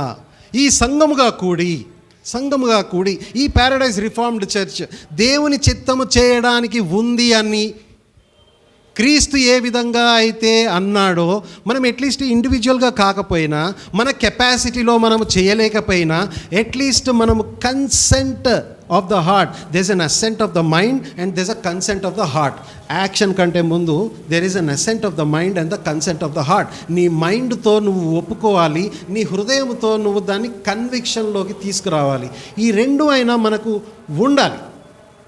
క్రీస్తు ఏ విధంగా అయితే నీ చిత్తము చేయడానికే నేను వచ్చాను, అదే నా క్రీస్తు వారికి ఎంత కష్టతరమైన పరిస్థితిలో ఉన్నా కూడా he never wavered and he never came out of the path of his duty. He never wavered. He set his face like a flint anta. He set his face like a flint అంటే ఎన్ని కష్టాలు వచ్చినా నా face నా target, నా గోల్కి చూస్తూనే ఉంటుంది. అది అకాంప్లిష్ అయ్యేదాకా నేను ఇట్లాగే ఉంటాను అనే ఒక పట్టుదల, కన్విక్షన్ దేవుడి నుంచి మనకి ప్రతి ఒక్కరికి రావాలి, ఈ సంఘమునకు రావాలి. మనం అందరము ఒక సంఘముగా ఐకమత్యంగా ఏక మనసు ఏక బోధ కలిగి మనము ఈ సంఘము బండ మీద సమతులమైన పునాది మీద ఈ సంఘము నిలబడితే, ప్యారడైజ్ రిఫార్మ్డ్ చర్చ్ సంఘము నిలబడాలి. నిలబడ్డప్పుడు ఇంకా చూడు, తండ్రి అయిన దేవునికి ఎప్పటికీ కూడా నువ్వు అనుకూలమైన పరిస్థితిలో ఉన్నట్టే. ఇంకా నాకు ఏం అవసరం లేదు ఇంకా లోకంలో. అప్పుడు మనం అనొచ్చు, దేవుడు నా పట్ల ఉంటే నాకు విరోధి ఎవడు అని అప్పుడు అనాలి ఆ మాట. ఊరికే ఏదో మన పనులు మనం చేసుకొని క్రీస్తుకు విరోధి ఎవరు, దేవుడు నా పక్షంలో ఉంటే నాకు విరోధి ఎవడు ఊకే అనడానికి కాదు అది మాటలు. అది మనము ఒక సంఘముగా నిలబడి సమతులమైన బోధ మీద నిలబడి ఈ సంఘమును మంచిగా గట్టిగా మనకి హెడ్ కౌంట్ తోటి కూడా మనకి ఈ సంఘంలో మనకు అవసరం లేదు. హెడ్ కౌంట్ ఎంతమంది వస్తే అబ్బా అంత బాగా జరుగుతుంది పరిచర్య అనేది కాదు. మీరు వచ్చే ఈ 10 మంది ఎంతో ముత్యములు, అదే నాకు ఎంతో ప్రెషస్. కానీ ఉన్న వాళ్ళను పోగొట్టుకోవాలన్న ఆశ నాకు అస్సలు లేదు. ఇంకా ఉన్న వాళ్ళతోటి ఇంకా కొత్త వ్యక్తులు వచ్చి క్రీస్తును నా ద్వారా, ఈ సంఘము ద్వారా తెలుసుకోబడుట ఈ ప్యారడైజ్ రిఫార్మ్ చర్చ్ యొక్క మిషన్ అయి ఉండాలి. ఫస్ట్ ప్రయారిటీ మిషన్ అయి ఉండాలి క్రీస్తుకు ఏ విధంగా. అందుకే ఆ మిషనరీ వర్డ్ అందుకే వచ్చింది. అయితే మరి ఇంకా నేను చెప్పదలుచుకునేది, ప్రతిష్ఠిత వస్త్రము ఈ శరీరమును. మరి ఆదాముకి కూడా ఏమైనా ఇచ్చాడా వస్త్రం? ఏమిచ్చాడు? వాహ్, జంతు చర్మము, చర్మపు చొక్కాయిలు కదా. అది కూడా చర్మపు చొక్కాయిలు, అది చొక్కాయి వస్త్రము. ఇది కూడా వస్త్రం అన్నట్టే కదా, కాదా? ఇది కూడా వస్త్రం అన్నట్టే కదా. చర్మపు చొక్కాయిలు, ప్రతిష్ఠిత వస్త్రము. ఆదాముకి ఇచ్చిన చర్మపు చొక్కాయి ఏంటి? దానికి ఆ విషయం ఏంటి? చర్మపు చొక్కాయి ఆదాము యాజకత్వం కోసం ఇచ్చాడా? లేదు, కాదు. ఆయనలో ఉన్న ఎలెక్ట్ కోసము ఇచ్చాడు. కానీ చొక్కాయి అంటే ఏంటి? చొక్కాయి నీతి వస్త్రం. సిస్టర్ చెప్పేసింది చొక్కాయి నీతి వస్త్రము. చొక్కాయి అనేది నీతి వస్త్రం అంటే ఏంటి? నిన్న బ్రదర్ని ఒక ప్రశ్న అడిగితే రక్షణ వస్త్రం అన్నాడు. చెప్పండి, రక్షణ వస్త్రం అంటే ఏంటి చెప్పండి. ప్రతిష్ఠిత వస్త్రం అని చెప్పి. ప్రతిష్ఠిత వస్త్రం అంటే ఏంటి? అది ఏ విధంగా ప్రతిష్ఠించబడింది ఈ వస్త్రము? అది ఎవరు పడితే వాళ్ళు కుట్టకూడదు, ఫలానా వ్యక్తి మాత్రమే కుట్టాలి. ఎక్సోడస్ 28:1-4 చదవండి కొంచెం. ఎక్సోడస్ 28 మరియు 28 1-4. మరియు నాకు యాజకత్వము చేయుటకై నీ సహోదరుడైన అహరోనును అతని కుమారులను, అనగా అహరోను కుమారులైన నాదాబును, అబీహును, ఎలియాజరును, ఇతామారును ఇశ్రాయేలీలో నుండి నీ యొద్దకు పిలిపింపుము. అతనికి అలంకారమును ఘనతయు కలుగునట్లు నీ సహోదరుడైన అహరోనునకు ప్రతిష్ఠిత వస్త్రములను కుట్టవలెను. అహరోను నాకు యాజకుడగునట్లు నీవు అతని ప్రతిష్ఠించుదువు. అతని వస్త్రములను కుట్టుటకై నేను జ్ఞానాత్మతో నింపిన వివేక హృదయులందరికీ ఆజ్ఞయము. పతకము, ఏఫోదు, నిలువుటంగి, విచిత్రమైన చొక్కాయి, పాగా, దట్టియు వారు కుట్టవలసిన వస్త్రములు. అతడు నాకు యాజకుడయుండునట్లు వారు నీ సహోదరుడైన అహరోనుకును అతని కుమారులకును ప్రతిష్ఠిత వస్త్రములను కుట్టింపవలెను. కాబట్టి ఎవరు పడితే వాళ్ళు కుట్టకూడదు, స్కిల్డ్ క్రాఫ్ట్స్మెన్ తోటే కుట్టియాలి. తర్వాత ఇందులో ఏమున్నాయి, తర్వాత తలపాగా, దట్టి, తర్వాత ఇంకేంటి బ్రెస్ట్ ప్లేట్, యూరిమన్, తమీం, ఇవన్నీ ఉన్నాయి. ఇవన్నీ కూడా ఈ తర్వాత ఈ బ్రెస్ట్ ప్లేట్లో ఈఫోదు, నారతో చేసిన ఈఫోదు ధరించాలి. దాని తర్వాత ఈ బ్రెస్ట్ ప్లేట్ దగ్గర పెట్టుకున్న ఈ యొక్క వస్త్రము 12 ఇశ్రాయేలీల గోత్రములకు సంబంధించినవి అవి అక్కడ ఉండాలి. వీటిని బట్టి వస్త్రమునకు ప్రతిష్ఠిత వచ్చింది. ఈ వస్త్రము యాజకత్వానికి సూచన. ఇక్కడ చర్మపు చొక్కాయి ఆదాముకి ఇవ్వబడింది. ఇది దేనికి సూచన? యాజకత్వానికి కాదు కదా, కాదు. మరి దేనికి సూచన? ఆదాము నుండి వచ్చే ఎలక్ట్కి సూచన. ఏంటి? ఆదాము నుంచి వచ్చిన ఎలక్ట్కి సెంటెన్స్ కంప్లీట్ కావాలి. అక్కడ ఆదాము నుంచి వచ్చిన ఎలక్ట్కి ఈ చొక్కా ఇచ్చారా? రక్షణ వస్త్రం. అదే రక్షణ వస్త్రం అంటే ఏంటి? నీతి వస్త్రం. రక్షణ వస్త్రం అంటే ఏంటి? ఇక్కడిక్కడే తిరుగుతూ ఉన్నాం. రక్షణ వస్త్రం అంటే ఏంటి? ఓకే, ఇంకొక క్వశ్చన్ అడుగుతుంది. దేవుడు ఇప్పుడు బాడీ హ్యాస్ దౌ ప్రిపేర్డ్ మీ, నాకు ఒక శరీరమును అమర్చితివి. ఈ శరీరము కుమారుడు అని చెప్పుకుంటా విశ్వాసి యొక్క శరీరం దాకా వచ్చాం. క్రీస్తు యొక్క శరీరము విశ్వాసికి ఏమిస్తుంది? క్రీస్తు యొక్క శరీరము ద్వారా విశ్వాసి ఏమి పొందుకుంటున్నాడు? రక్షణ పొందుకుంటున్నాడు. ఓకే, జీవము, తర్వాత రక్షణ పొందుకుంటున్నాడు, నిత్య జీవము, ఓకే, విమోచన, ఇంకా విమోచన, నిత్య జీవము. తర్వాత యాక్చువల్లీ ఏమొస్తుంది? ఇప్పుడు రీజనరేట్ చేయబడక మునుపు నాలో ఏమి లేదు? నీతి లేదు. తర్వాత ఏం లేదు? పరిశుద్ధత లేదు. జీవం, ఈ రెండు లేకపోతే జీవం ఉండదు, దేవుని యొక్క స్వరూప్యము ఉండదు.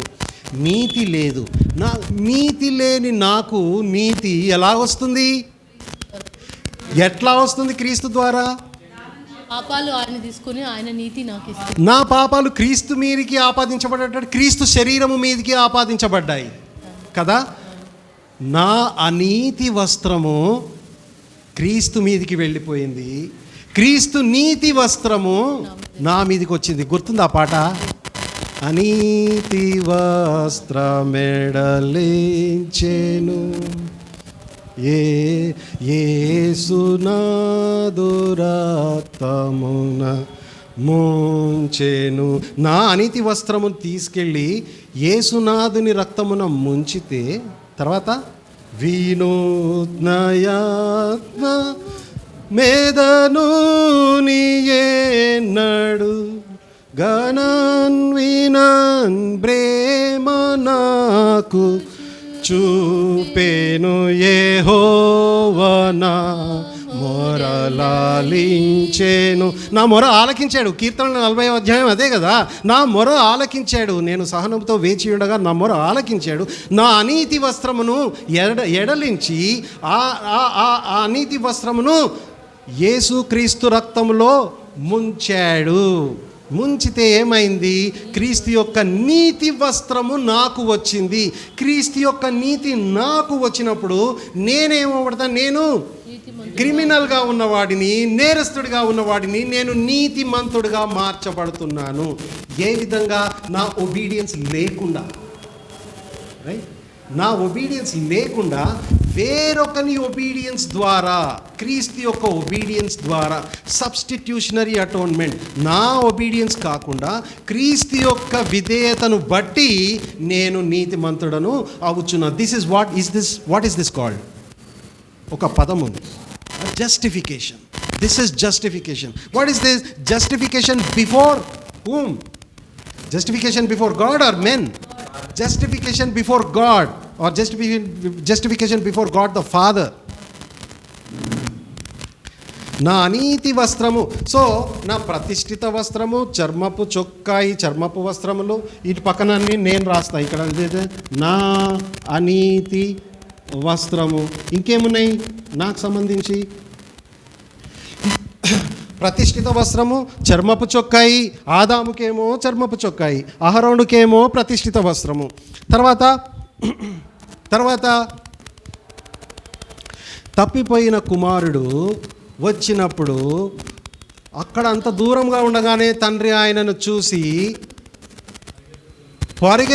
తండ్రి పరిగెత్తుకుంటూ వచ్చేసి కుమారుడిని ఇంటికి పిలిస్తే కుమారుడు ఏమంటాడు, కనీసం నీ ఇంట్లో పనివానిగానైనా ఉండే ఛాన్స్ నాకు ఇయ్యి అని కుమారుడు అంటే తండ్రి ఏమంటున్నాడు, ప్రశస్త వస్త్రము, రైట్, ప్రశస్త వస్త్రము, ప్రశస్త వస్త్రమును పిలిపించి తర్వాత కొవ్విన దూడ.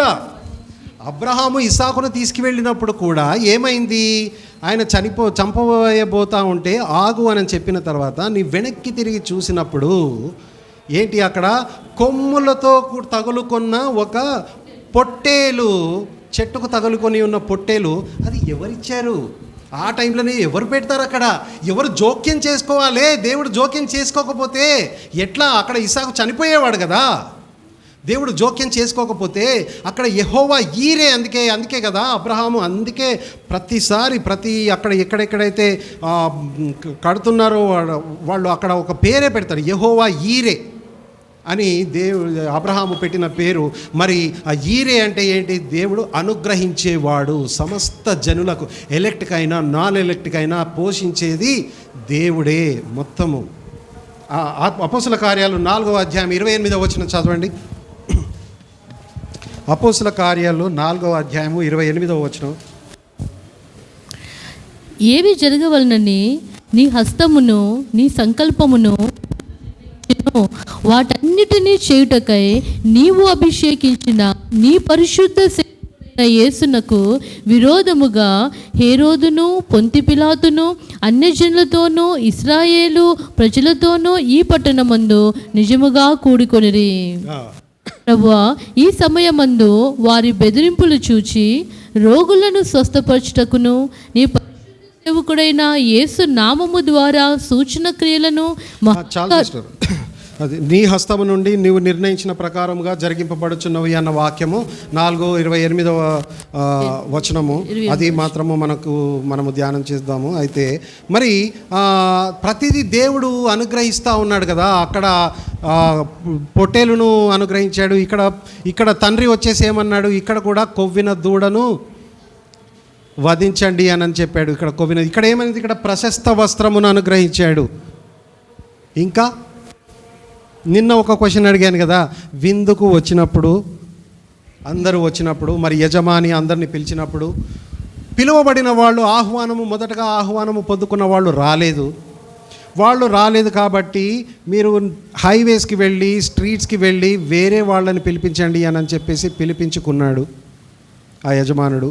పిలిపించుకున్న వాళ్ళందరూ, వచ్చిన వాళ్ళందరూ మరి బహుశా ఆ యొక్క పెండ్లి వస్త్రము ధరించుకున్న వారై ఉన్నారేమో. కానీ మరి ఇది చదవండి ఇక్కడ, మరి పెండ్లి వస్త్రం మత్తయి 22వ అధ్యాయము 11-12 వచనాలు.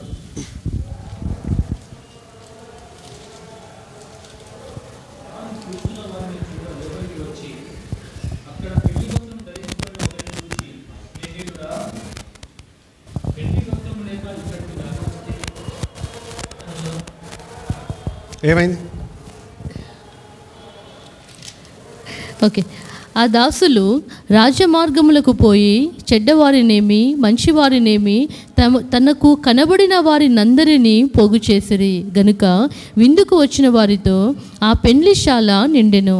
రాజు కూర్చున్న వారిని చూడ లోపలికి వచ్చి అక్కడ పెండ్లి వస్త్రములు ధరించుకొనని ఒకని చూచి, స్నేహితుడా, పెండ్లి వస్త్రము లేక ఇక్కడికి ఎలాగూ వచ్చిదివని అడగగా వాడు మౌని అయి ఉండెను. అంతటా రాజు వీని కాళ్ళు చేతులు కట్టి వెలుపటి చీకటిలోనికి త్రోసివేయుడి, అక్కడ ఏడ్పును పండ్లు కొరుకుటయు ఉండునని పరిచారకులతో చెప్పెను. కాగా పిలువబడిన వారు అనేకులు, ఏర్పరచబడిన వారు కొందరే అని చెప్పెను. చాలా సిస్టర్, అయితే అతను పెళ్లి వస్త్రం ధరించుకోలేదు కాబట్టి ప్రశస్త వస్త్రం తర్వాత ఏంటి, పెళ్లి వస్త్రము ఏంటి, ఇవన్నీ ఏంటి? వస్త్రాలు. ప్రశంస ఇది పెళ్లి వస్త్రము ధరించుకోలేదు.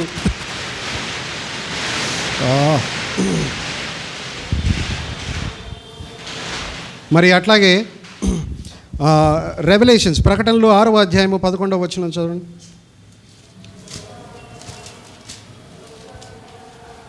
తెల్లని వస్త్రము వారిలో ప్రతివానికి ఇయ్యబడెను. తెల్లని వస్త్రము వారిలో ప్రతివానికి ఇయ్యబడెను అంటే ఎలెక్ట్కి ప్రతివానికి ఇయ్యబడెను. తర్వాత రెవల్యూషన్ ప్రకటన 19వ అధ్యాయము 13వ వచనము. ప్రకటన 19:13. రక్తములో ముంచబడిన వస్త్రము ఆయన ధరించుకుని ఉండెను. రక్తములో ముంచబడిన వస్త్రము ఎవరు ధరించుకోడు? కుమారుడైన దేవుడు ధరించుకొని ఉన్నాడు. రక్తములో ముంచబడిన వస్త్రము అంటే ఏంటి?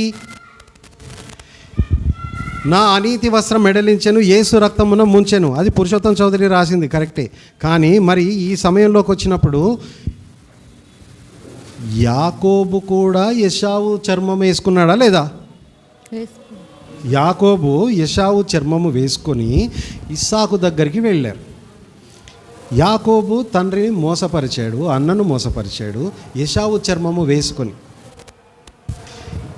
యాకోబుకి ఏమైంది తర్వాత? అంటే చర్మం ముట్టుకుంటే సేమ్ యెషావు లెక్కనే ఉన్నావు. స్వరమేమో యాకోబుది, చర్మమేమో యెషావుది లెక్క ఉన్నదని కూడా చెప్పాడు. మరి యాకోబు ఇస్సాకుని అట్లా మోసపరిస్తే నీకు ఏ కొలత అయితే కొలవబడతావో, నువ్వు ఏ కొలతతోటైతే కొలిచావో అదే కొలత నీకు కొనబడుతుంది కదా. మరి యాకోబు ఏ విధంగా మోసపోయాడు? లాబాను దగ్గర మోసపోయాడు. లాబాను దగ్గర ఏం మోసపోయాడు? ఒక అనుకోని వైఫ్ కాకపోతే ఇంకొక వైఫ్ని చేసుకుంటాడు.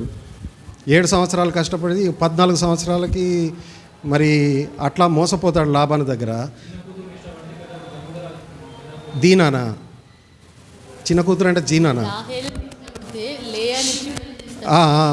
చిన్న లాబాను కూతురులా? యా అదే అక్కడ మోసపోతాడు. తర్వాత తన పని విషయంలో కూడా మోసం చేస్తాడు. తర్వాత యోసేపు విషయంలో ఏమవుతుంది? అన్నలందరూ చంపేసి గుంటలో పడేసి చంపేరు. గుంటలో పడేస్తే రూబెను వచ్చేసి దేవుడు జోక్యం చేసుకొని ఇస్తాడు, రూబెను చంపొద్దు, గుంటలో పడేయండి అని చెప్పేసి. తర్వాత ఏం చేశారు? ఆ యోసేపు యొక్క వస్త్రములు తీసేసి రక్తములో ముంచి,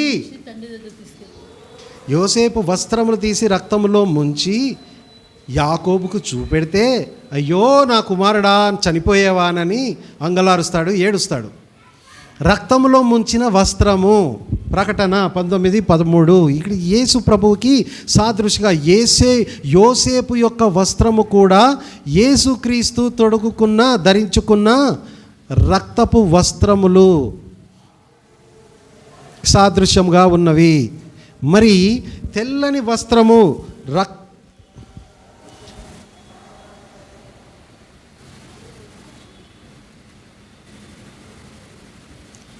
రక్తములో ముంచిన వస్త్రము, రక్తములో ముంచబడిన, అందుకే ఇమ్మానుయేలు రక్తము ఆ యూటయందు మునుగుము అని మనము పాడతాం కదా. అందుకే ఆ రక్తములో నేను మునిగితే నేను నీతిమంతుడను అయితాను. కాబట్టి ఇక్కడ నేను ఏమని చెప్తున్నాడు? మరణము పొందినంత వరకు ఇవన్నీ కూడా ఏంటి? ఈ వస్త్రములన్నీ కూడా ఏంటి? అందరూ రక్షణ వస్త్రము, నీతి వస్త్రము అని అంటున్నారు. నీతి వస్త్రం కరెక్టే. అది ఏంటి అంటే ఈ వస్త్రములన్నీ క్రీస్తు శరీరమును సూచిస్తూ ఉన్నాయి. క్రీస్తు శరీరములో ఏమి జరిగింది? క్రీస్తు శరీరంలో ఏం చేశాడు? ఆయన శరీరధారి అయి ఉన్న దినాలలో ఏం చేశాడు? హెబ్రీయులకు రాసిన పత్రిక 5:7 ప్రార్థనలను యాచనలను సమర్పించి తన్ను మరణము నుంచి రక్షింపగలవానికి ప్రార్థన చేసి తర్వాత ఆయన అంగీకరింపబడ్డాడు. అంటే నీతి జరిగించాడు. ఎందులో జరిగించాడు? తండ్రి అయిన దేవుడు అమర్చిన శరీరంలో విధేయత ద్వారా నీతిని జరిగించాడు. ఇవన్నీ ఇక్కడ రాస్తే టైం పడుతుందని నేను రాయట్లేదు, కానీ నేను చెప్తున్నాను, కావాలంటే మీరు రాసుకోండి. మరణము పొందినంత వరకు విధేయత చూపించిన నీతిమంతుడైన యేసు క్రీస్తుకు తండ్రి అయిన దేవుడు అమర్చిన శరీరమే ఈ వస్త్రమునకు నిజమైన పదార్థము. ఈ వస్త్రములు అన్ని సాదృశ్యములు అయితే క్రీస్తు శరీరము పదార్థమై ఉన్నది. మరణము పొందినంత వరకు విధేయత చూపించిన నీతిమంతుడైన క్రీస్తు. నేను నీతిమంతుడైనది నేను కావలసుకొని నేను యాడ్ చేశాను. ఎందుకంటే 1 యోహాను 1వ అధ్యాయము 7వ వచనము ఏంటి చెప్తుంది? 1 యోహాను 1వ అధ్యాయము 7వ వచనము, మనకొక నీతిమంతుడైన ఉత్తరవాది. చదవండి బ్రదర్. అయితే ఆయన వెలుగులో ఉన్న ప్రకారము మనమును వెలుగులో నడిచినడలా మనము గలవారమై ఉందుము. అప్పుడు ఆయన కుమారుడైన యేసు రక్తము ప్రతి పాపముల నుండి మనలను పవిత్రులుగా చేయును. మనం పాపము లేని వారమని చెప్పుకునే యెడల మనలను మనమే ఉందుము, మరియు మనలో సత్యం ఉండదు. తర్వాత మన పాపములను మనము ఒప్పుకుని యెడల ఆయన నమ్మదగిన వాడును నీతిమంతుడును గనుక ఆయన మన పాపములను క్షమించి సమస్త దుర్నీతి నుండి మనల్ని పవిత్రులుగా చేయును. దుర్నీతి కాబట్టి అనీతి వస్త్రము, దుర్నీతి వస్త్రము అది ఎవరిది? నాది దుర్నీతి వస్త్రము. ఈ దుర్నీతి వస్త్రము నుండి, సమస్త దుర్నీతి నుండి నన్ను విడిపిస్తాడు. ఎవరు? నీతిమంతుడు, నమ్మతగిన వాడును నీతిమంతుడునైనా యేసుక్రీస్తు. అందుకే మరణము పొందినంత వరకు విధేయత చూపించిన నీతిమంతుడైన యేసుక్రీస్తుకు తండ్రి అయిన దేవుడు అమర్చిన ఈ శరీరమే పదార్థ రూపముగా ఉన్న ఈ వస్త్రములన్నీ ఛాయ రూపముగా ఉంటే క్రీస్తు శరీరము పదార్థ రూపముగా ఉంది. All these are shadows and all these are substance, right? ఈ శరీరంలో ఏం జరిగించాడు? ఈ శరీరంలో విధేయతని నీతిని జరిగించాడు. హెబ్రీయులకు రాసిన పత్రిక 5వ వచనము 7వ వచనము, క్రీస్తు ఈ శరీరంలో క్రీస్తు నీతిని జరిగించడం అంటే ఏంటి? వాక్య ప్రకారంగా, ధర్మశాస్త్ర ప్రకారంగా నడుచుకోవటమే నీతిని జరిగించటం. అది క్రీస్తు వారు ఈ శరీరంలో జరిగించాడు. కాబట్టి క్రీస్తు యొక్క నీతి సంఘమునకు ఆపాదింపబడుతుంది. కాబట్టి దీన్ని ఏమంటాము? ఈ రక్షణ వస్త్రము, నీతి వస్త్రము, పెండ్లి వస్త్రము, చొక్కాయి వస్త్రము, ప్రతిష్ఠిత వస్త్రము, ప్రశస్త వస్త్రము, ఇవన్నీ కూడా ఏంటి? ఇవన్నీ కూడా ఆపాదించబడిన నీతి. క్రీస్తు యొక్క నీతి సంఘమునకు ఆపాదించబడిన నీతి వస్త్రము. క్లియర్గా ఉందా? సంఘమునకు ఆపాదించబడిన నీతి వస్త్రము. కాబట్టి మరి ఆ విందుకు పిలిచిన వాడికి పెళ్లి వస్త్రం లేకుండా కూర్చున్నాడు కదా, అక్కడ ప్రాబ్లం ఏంటి? నీతి వస్త్రం లేకుండా ఉన్నాడు అంటే క్రీస్తు లేకుండా తన సొంతగా వచ్చాడు, తన స్వనీతితో వచ్చాడు, తన సొంత కార్యములు ముందడబెట్టి అడిగినప్పుడు కూడా మౌని అయి ఉన్నాడు. అడిగినప్పుడైనా అయ్యో నేను నా నీతి వస్త్రం నేను తీసుకొని వస్తాను అని, లేకపోతే నా క్రీస్తును స్వీకరించి వస్తాను అనేది ఏమీ చెప్పట్లేదు. మౌనిగానే ఉంటున్నాడు. ఇట్లా నీ సొంత క్రియలను దేవుడి ముందట పెడితే మరి దేవుడు అటువంటి ఆరాధనని నిరాకరిస్తాడు కదా. నిరాకరించాడా? ఎవరి ఆరాధన నిరాకరించాడు? ఎవరి బలియాగమును నిరాకరించాడు? కయీను యాగమును నిరాకరించాడు కదా. ఎందుకు? హేబెలుది ఎందుకు నిరాకరించలేదు? కయీనుది ఎందుకు నిరాకరించబడింది? తనకు సంబంధము లేని ఒక నిష్కలంకమైన జంతువును బలిచ్చాడు హేబేలు. తన కష్టార్జితము, తన సొంత కష్టార్జితం అంతా దేవుని ముందర పెట్టి, ఇదిగో నా పర్ఫార్మెన్స్ నువ్వు అప్రూవ్ చేయి, ఇప్పుడు యు అప్రూవ్ మై పర్ఫార్మెన్స్ అని అంటే God will just blue it away. అది జస్ట్ ఇట్లా పక్కకు పెట్టడం కాదు, దేవునికి ఆగ్రహపరిచినట్టు. అది దేవునికి మనము ఆగ్రహించినట్లు నా పర్ఫార్మెన్స్ అనేది దేవుని ముందుకు తీసుకొస్తే, అందుకే కదా డాక్ట్రినల్గా ఏమంటున్నాం మనము, అందుకే that is why we hate Arminian preaching the free will of man. Free will of man వచ్చేసి నా స్వతహాగా నాకు స్వచిత్తం ఉన్నది, ఈ స్వచిత్తాన్ని దేవుడు ఎప్పుడు కూడా తీసివేయడు. ఆదాంలోనే పోగొట్టుకున్నాం. ఆదాంలో పోగొట్టు మీరు అంటారు, మేము నమ్ముతాము, నా స్వచిత్తంలో నమ్మేవాళ్ళు ఆర్మీనియన్స్. ఇంకా నా సొంత కష్టం మీద నేను వస్తాను, దేవుడు ఇప్పటివరకు అయితే సగం బ్రిడ్జ్ కట్టాడు, ఇంకా సగం బ్రిడ్జ్ నేను కట్టాలి, నా స్వచిత్తంతో కట్టాలి అన్న వాళ్ళకి దేవుడు వాళ్ళని పూర్తిగా ద్వేషిస్తాడు. God will just blow them away. So that is what. అందుకే అక్కడ ఆపాదించబడిన నీతి,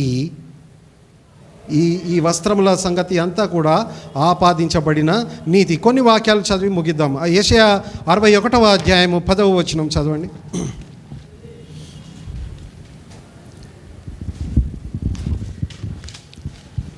సో నా నీతి గురించి ఏమేమి చెప్పాలి ఇక్కడ? ఇంకా నా నీతి గురించి యెషయా 64వ అధ్యాయము 6వ వచనం ఏం చెప్తుంది?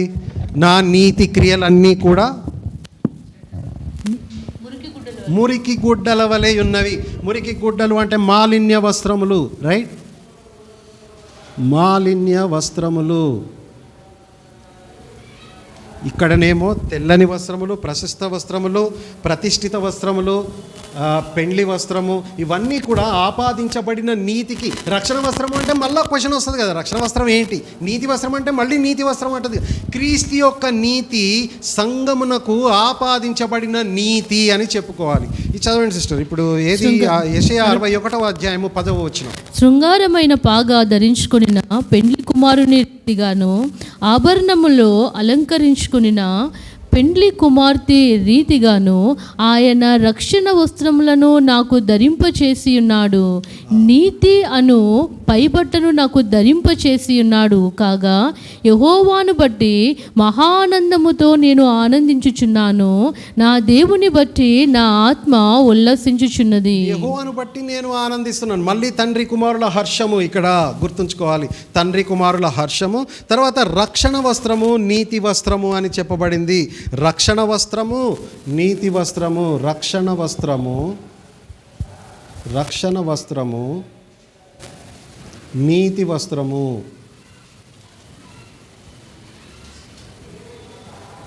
Isaiah 61:10 verse. తర్వాత మరి ఇది ఎఫెసీయులకు రాసిన పత్రిక 6వ అధ్యాయం 14వ వచనం. కుడి ఎడమల 14. ఎలాగనగా మీ నడుమునకు సత్యమని దట్టి కట్టుకుని, నీతి అను మైమర్పు తొడుగుకుని, పాదములకు సమాధాన సువార్త వలనైన సిద్ధ మనసును జోడు తొడుగుకొని నిలువబడుడి. ఇవన్నీయుగాక విశ్వాసమును డాలు పట్టుకునుడి. దానితో చాలు సిస్టర్, చాలు. తర్వాత యెషయా 59:17వ అధ్యాయం చూడండి. యెషయా 59:17వ వచనం. 59వ అధ్యాయము 17వ వచనం. నీతిని కవచముగా ఆయన ధరించుకొనెను. నీతిని కవచముగా ఆయన ధరించుకొనెను. రక్షణను తల మీద శిరస్త్రాణముగా ధరించుకొనెను. శిరస్త్రాణముగా ధరించుకొనెను. ప్రతిదండనను వస్త్రముగా వేసుకొనెను. ప్రతిదండన వస్త్రం అంటే ఏంటి? ప్రతిదండన వస్త్రము విన్నారా? ప్రతిదండన వస్త్రము క్రీస్తు వారికి ఆ యొక్క రక్షణ, ఆ యొక్క వస్త్రము ఇచ్చారు. ఇది ప్రతిదండన వస్త్రం అంటే ప్రతి వారిని విచారించి తీర్పు తీర్స్తాడు. ప్రతిదండన వస్త్రము క్రీస్తు వారు ప్రతి వారిని తీర్పు తీర్చరు. మనమందరం కూడా ఒకరోజు లెక్క అప్పచెప్పుకోవాల్సి ఉన్నది. మనం మాట్లాడే ప్రతి మాట. మత్తయి 12:36, రైట్? ప్రతిదండన వస్త్రము. మరి అట్లాగే ఆసక్తి పై వస్త్రము అని కూడా చెప్పబడింది. చెప్పండి. ప్రతిదండనను వస్త్రముగా వేసుకునెను, ఆసక్తిని పై వస్త్రముగా ధరించుకునెను. వారి క్రియలను బట్టి ఆయన ప్రతిదండన చేయును. తన శత్రువులకు రౌద్రము చూపును, తన విరోధులకు ప్రతీకారము చేయును, దీపస్తులకు ప్రతీకారము చేయును. చాలు సిస్టర్. అని ప్రతీకారం చేయడానికి కూడా ప్రతిదండన వస్త్రము ధరించి, ప్రతిష్ఠిత వస్త్రము, ప్రతిదండన వస్త్రము, ఇవన్నీ కూడా ఏంటి? ఒకరిని నీతిమంతుడిగా చేయడానికి, ఎవరైతే దేవుని చిత్తంలో ఎవరైతే లేరో వారికి అందరికీ కూడా ప్రతిదండన చేయడానికి, వారి మీద విచారణ చేయడానికి కూడా ప్రతిదండన వస్త్రము అనుగ్రహింపబడి ఉన్నది. కాబట్టి కొందరు ఏమంటారంటే, నువ్వు ఆ నీతి వస్త్రమును సంపాదించుకోవాలి అంటారు. ఎట్లా అది కరెక్టా? ఆ లాంగ్వేజ్ కరెక్ట్ ఉందా? నీతి వస్త్రమును సంపాదించుకోవాలి అంటారు. సంపాదించుకోగలుగుతామా? నీ స్వశక్తులతో నీతి వస్త్రము దొరికితే ఎట్లా అది నీకు నువ్వు అపరాధముల చేత పాపముల చేత చచ్చి ఉండగా తల నుంచి అరికాలు వరకు పాదముల వరకు పూర్తిగా పుండ్లతోటి చచ్చిపోయి ఉండగా నువ్వు నీతి వస్త్రమును ఎట్లా సంపాదించుకుంటావు? అదేమైనా గవర్నమెంట్ జాబా లేకపోతే ప్రైవేట్ జాబా, సాఫ్ట్వేర్ జాబా సంపాదించుకోవడానికి? నువ్వు సంపాదించుకోవాలి అంటే నీతి వస్త్రమును నువ్వు సంపాదించుకోవడం వీలు లేదు. నీకు ఆ కెపాసిటీ లేదు. నీతి వస్త్రము అనుగ్రహించబడుతుంది. క్రీస్తుకు శరీరము ఎట్లయితే అమర్చి క్రీస్తుకు ఎట్లాగైతే ఇవ్వబడిందో, సమూయేలుకు లేకపోతే సంసోనుకు వీళ్ళందరికీ ఎట్లాగైతే శరీరము అనుగ్రహించబడిందో, శరీరం అయితే అందరికీ అనుగ్రహించబడింది. కానీ రక్షణ మాత్రము దేవుడు ఎవరినైతే ఎన్నుకుంటాడో వారికే ఇవ్వబడుతుంది. ఏమిటి? ఈ నీతి వస్త్రమైన రక్షణ వస్త్రమైన వారికే ఇవ్వబడుతుంది. కాబట్టి అది గుర్తుపెట్టుకోవాలి. తర్వాత మరి ఇంకా ఈ పరిసయ్యుల నీతి ఏంటి? పరిసయ్యుల నీతి తర్వాత సద్దూకయ్యుల నీతి. యేసుక్రీస్తు ఏమంటాడు? నీ నీతి వారి నీతి కంటే అధికముగా ఉండాలి అని చెప్తా ఉన్నాడు. నీ నీతి వారి నీతి కంటే అధికముగా ఉండాలి అంటే ఎక్స్టర్నల్గానే కాకుండా అంతర్గతంగా పరిశుద్ధాత్మ ద్వారా జరిగించబడిన ఆ నీతి క్రియ పరిసయ్యుల సద్దూకయ్యుల నీతి కంటే ఎక్కువగా ఉండాలి. అంటే అంతర్గతంగా బహిర్గతంగా శుభ్రపరచబడి ఉండాలి, శుద్ధపరచబడి ఉండాలి. అంతర్గత పరిశుద్ధత కూడా నాకు ఉంటేనే అప్పుడు నాకు ఖచ్చితమైన రుజువులుగా నేను అవి ఉంచుకుంటాను. సో ఇవి ఇప్పుడు ఈ రోజుకి మనము ఇది చాలిద్దాము. ఎవరికైనా క్వశ్చన్స్ ఉంటే నేను మళ్ళీ తర్వాత నేను మాట్లాడతాను. సో ఇంకా ఇంత లాస్ట్ సండే నేను అయిపోయింది అని చెప్పాను. కానీ ఇంకా డాక్టర్నల్గా విశ్వాసి యొక్క శరీరము గురించి ఏమంటున్నాము? నీ శరీరము ఏంటి? 1 కొరింథీయులు ఒక 2-3 వచనాలు చదివి నేను చెప్తాను. ఇది ఆపాదించబడిన నీతి అంటే ఏంటి? క్రీస్తు ద్వారా నాకు ఆపాదించబడిన నీతి. తర్వాత ఇంకేంటి? రీజనరేషన్లో ఏమవుతుంది?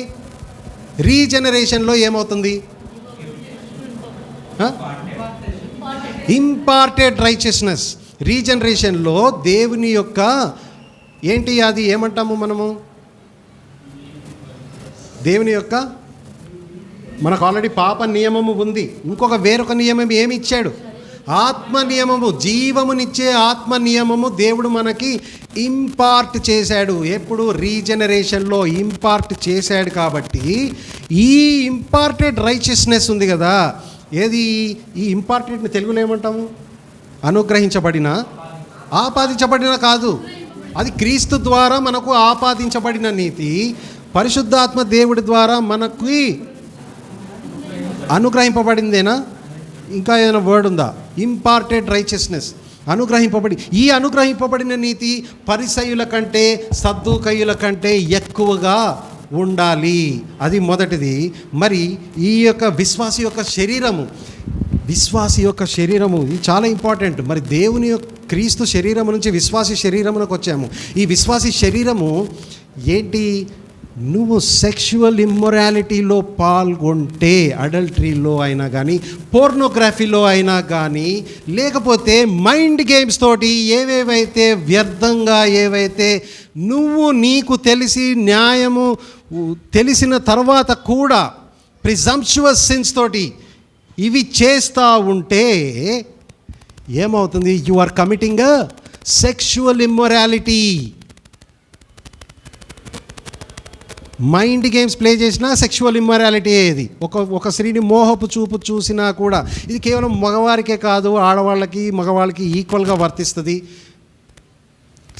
If you are committing a sexual immorality, especially the youngsters one, it doesn't matter whether it's a youngster or an older, even an older guy is mostly ఏమంటాము prone. Mostly he's prone to this kind of sin. కాబట్టి మీ శరీరములు దేవుని ఆలయములని మీరు ఎరుగరా అని చెప్తా ఉన్నాడు. క్రీస్తు శరీరము దేవుడు ఒక శరీరమును అమర్చి క్రీస్తుకి ఇచ్చాడు. మరి నాకు కూడా ఈ శరీరము దేవుని నుంచి అనుగ్రహింపబడ్డది. కాబట్టి ఈ శరీరాన్ని ఫస్ట్ నేను ఎవరి కోసము ప్రతిష్ఠించుకోవాలి, ప్రత్యేకపరచుకోవాలి, ప్రశస్తించుకోవాలి, పరిశుద్ధపరచుకోవాలి. ఎవరి కోసము ఫస్ట్ నేను చేయాల్సింది? ఫస్ట్ నేను దేవుని కోసం చేయాలి. తర్వాత నా శరీరము నేను మంచిగా నేను చూసుకోవాలి. దాని తర్వాత భార్య అన్నట్టు. కాబట్టి నువ్వు సెక్షువల్ ఇమ్మొరాలిటీ ఏదైనా కమిట్ చేస్తే నువ్వు మొట్టమొదటిగా ఎవరికి వ్యతిరేకంగా పాపం చేస్తున్నావు? దేవునికి వ్యతిరేకంగా పాపం చేస్తున్నావు. తర్వాత నీ శరీరమునకు వ్యతిరేకంగా పాపం చేస్తున్నావు. తర్వాత నీ భార్యకి వ్యతిరేకంగా కూడా నువ్వు పాపం చేస్తున్నట్టు లెక్క. నీకు పెళ్ళైనా కాకపోయినా అరే పెళ్ళి కాకపోతే భార్య ఎట్లా వస్తుంది? పెళ్ళి కాకపోయినా కాబోయే భార్యకు వ్యతిరేకంగా తప్పు చేస్తున్నావు అంటాను. రైట్? నీ కాబోయే భర్త కోసము నువ్వు వేచి ఉండాలి, కాబోయే భార్య కోసము నువ్వు వేచి ఉండాలి. ఇవన్నీ కూడా ఒకవేళ మనము చేసాము, దానికి సిగ్గుపడవలసి ఉన్నది. మనము ఇక్కడి నుంచైనా మనము మంచిగా ఉండాలి. ప్రభువా నీ చిత్తము నేను చేయగోర వచ్చాను అని ఈ విషయాలలో మనం చెప్పవలసి బద్దులమై ఉన్నామా లేదా? ఖచ్చితంగా ఉన్నాము. అనకూడదా మనము? నేను పరిశుద్ధంగా నా వల్ల అయితే లేదు, ప్రాబ్లం లేదు. 7 సార్లు పడిపోయినాను, మళ్ళీ దేవుడు మళ్ళీ 77 సార్లు నిన్ను లేపుతాడు. కానీ నువ్వు ఎక్కడైతే పడిపోయావో అక్కడి నుంచి వెనక్కి వెళ్ళకుండా ఆ పడిపోయిన దగ్గర నుంచి ఇంకా ముందుకు వెళ్ళి దేవాన్ని సహాయము నాకు కావాలి. కానీ నువ్వు 7 సార్లు పడిపోయావు కాబట్టి, అందుకే నీవు పడిపోతావు కాబట్టి రక్షణ నీ మీద ఆధారం లేదు. క్రీస్తు ఎప్పుడు కూడా తూచా తప్పకుండా పరలోకము నుండి హెవెన్ నుంచి క్రాడిల్ వరకు, ఆ క్రాడిల్ నుంచి క్రాస్ వరకు, క్రాస్ నుంచి హెవెన్ వరకు, తాను పుట్టినది మొదలుకొని సిలువ మీద చనిపోయినది వరకు, తర్వాత పరలోకంలో వెళ్ళినంత వరకు, అప్పుడు అదంతా అన్ని సందర్భాలలో కూడా, ఏ సందర్భంలో కూడా తన కోసం కాకుండా నా కోసము ఒక్క విషయంలో కూడా క్రీస్తు వారు ఎక్కడ కాంప్రమైజ్ కాలేదు, పడిపోలేదు. పాపరహితుడుగా ఉన్నాడు, పాపం చేయకుండా ఉన్నాడు, పాపము లేనివాడిగా ఉన్నాడు, పాపులకు సపరేట్గా ఉన్నాడు, పాపులతో కలిసి వారితో ఉండి వారితో సపరేట్గా ఉన్నాడు. మరి నా శరీరం గురించి నేను ఎంత ఆలోచించాలి? దేవుడు ఎంత ఎక్స్పెక్టేషన్స్ పెట్టాడు అది చదవండి. మీ రోమా 12వ అధ్యాయము మొదటి 2 వచనాలు. ఇంకా దేవుడు తన శరీరంను అర్పించుకున్నాడు, అయిపోయింది, క్లోజ్ అయిపోయింది అని అనుకుంటున్నామా? లేదే. ఇంప్యూటెడ్ రైచియస్నెస్ వచ్చేస్తే అయిపోయిందా? ఇంపార్టెడ్ రైచియస్నెస్ కూడా కావాలి కదా.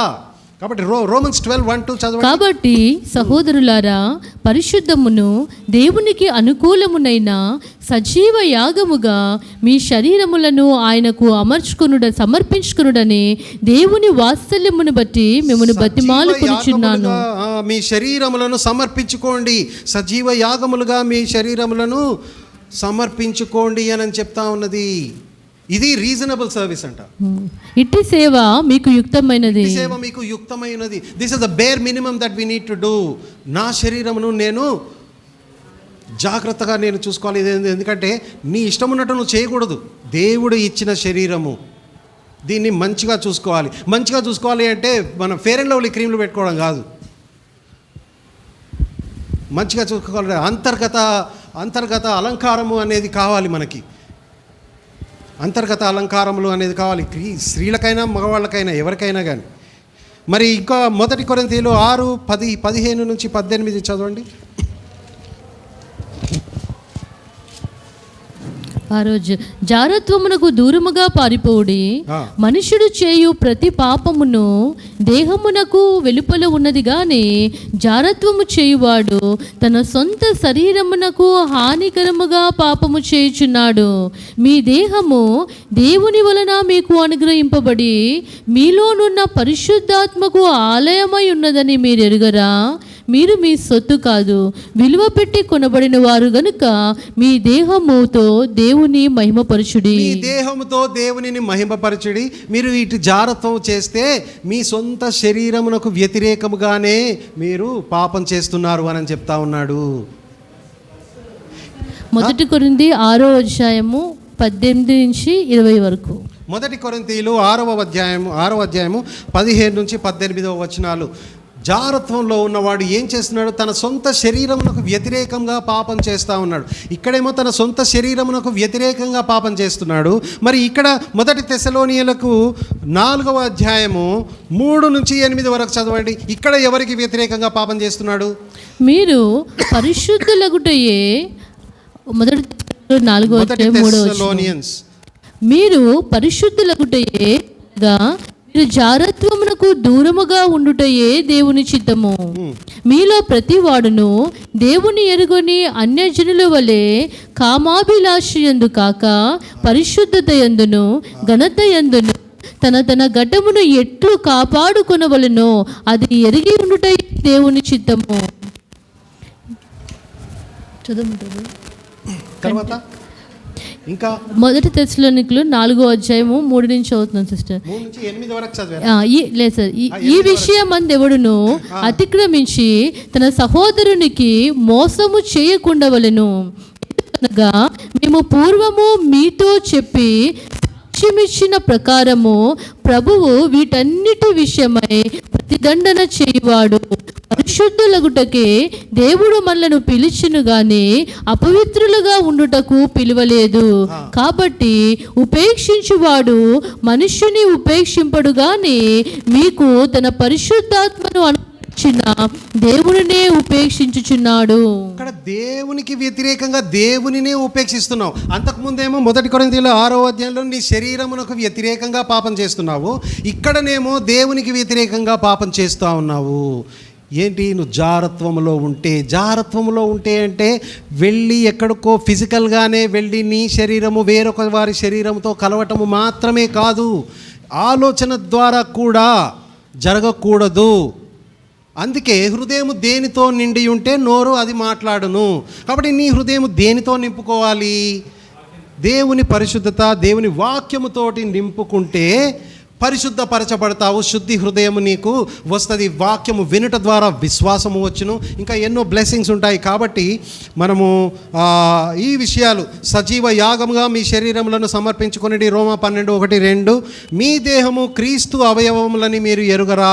ఇది జారత్వంలో ఉన్నట్లయితే నువ్వు నీ శరీరమునకు వ్యతిరేకంగా పాపం చేస్తున్నావు, దేవునికి వ్యతిరేకంగా పాపం చేస్తున్నావు. తర్వాత మొదటి తెస్సలోనియన్స్ 4:3 నుంచి 8 వరకు నీ సహోదరుడికి పాపము చేయకుండా ఉండాలి, నమ్మకంగా ఉండాలి. డు నాట్ కవెట్ దై neighbours wife, neighbor's husband also. It can be applicable for both boys and girls, or for both husband and wife. Do not covet adultery, do not covet anything that is of thy neighbors. Drink waters from your own cisterns. Is there a word? మీ సొంత ఊట నుంచే అని తెలుగులో రాయబడింది కదా. Drink water from your own systems అంటే ఏంటి? చదవండి, చదివితే మీకు అర్థమవుతుంది. రైట్. సో పరిశుద్ధత తర్వాత దేవుని కోసము మనము పరిశుద్ధతలో కొనసాగించాలి.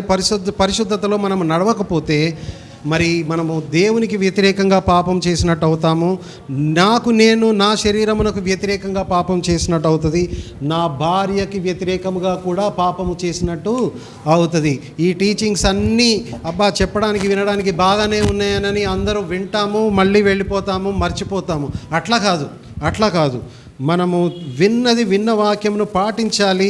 కేవలము వాక్యము వినువారముగానే మాత్రము కాకుండా వాక్యము పాటించువారముగా ఉండాలి అని దేవుడు అట్టి మనస్సు, అట్టి కృప మనకందరికీ అనుగ్రహించవాలని నేను దేవుని కోరుకుంటూ చిన్న ప్రార్థన చేసి ముగిద్దాం.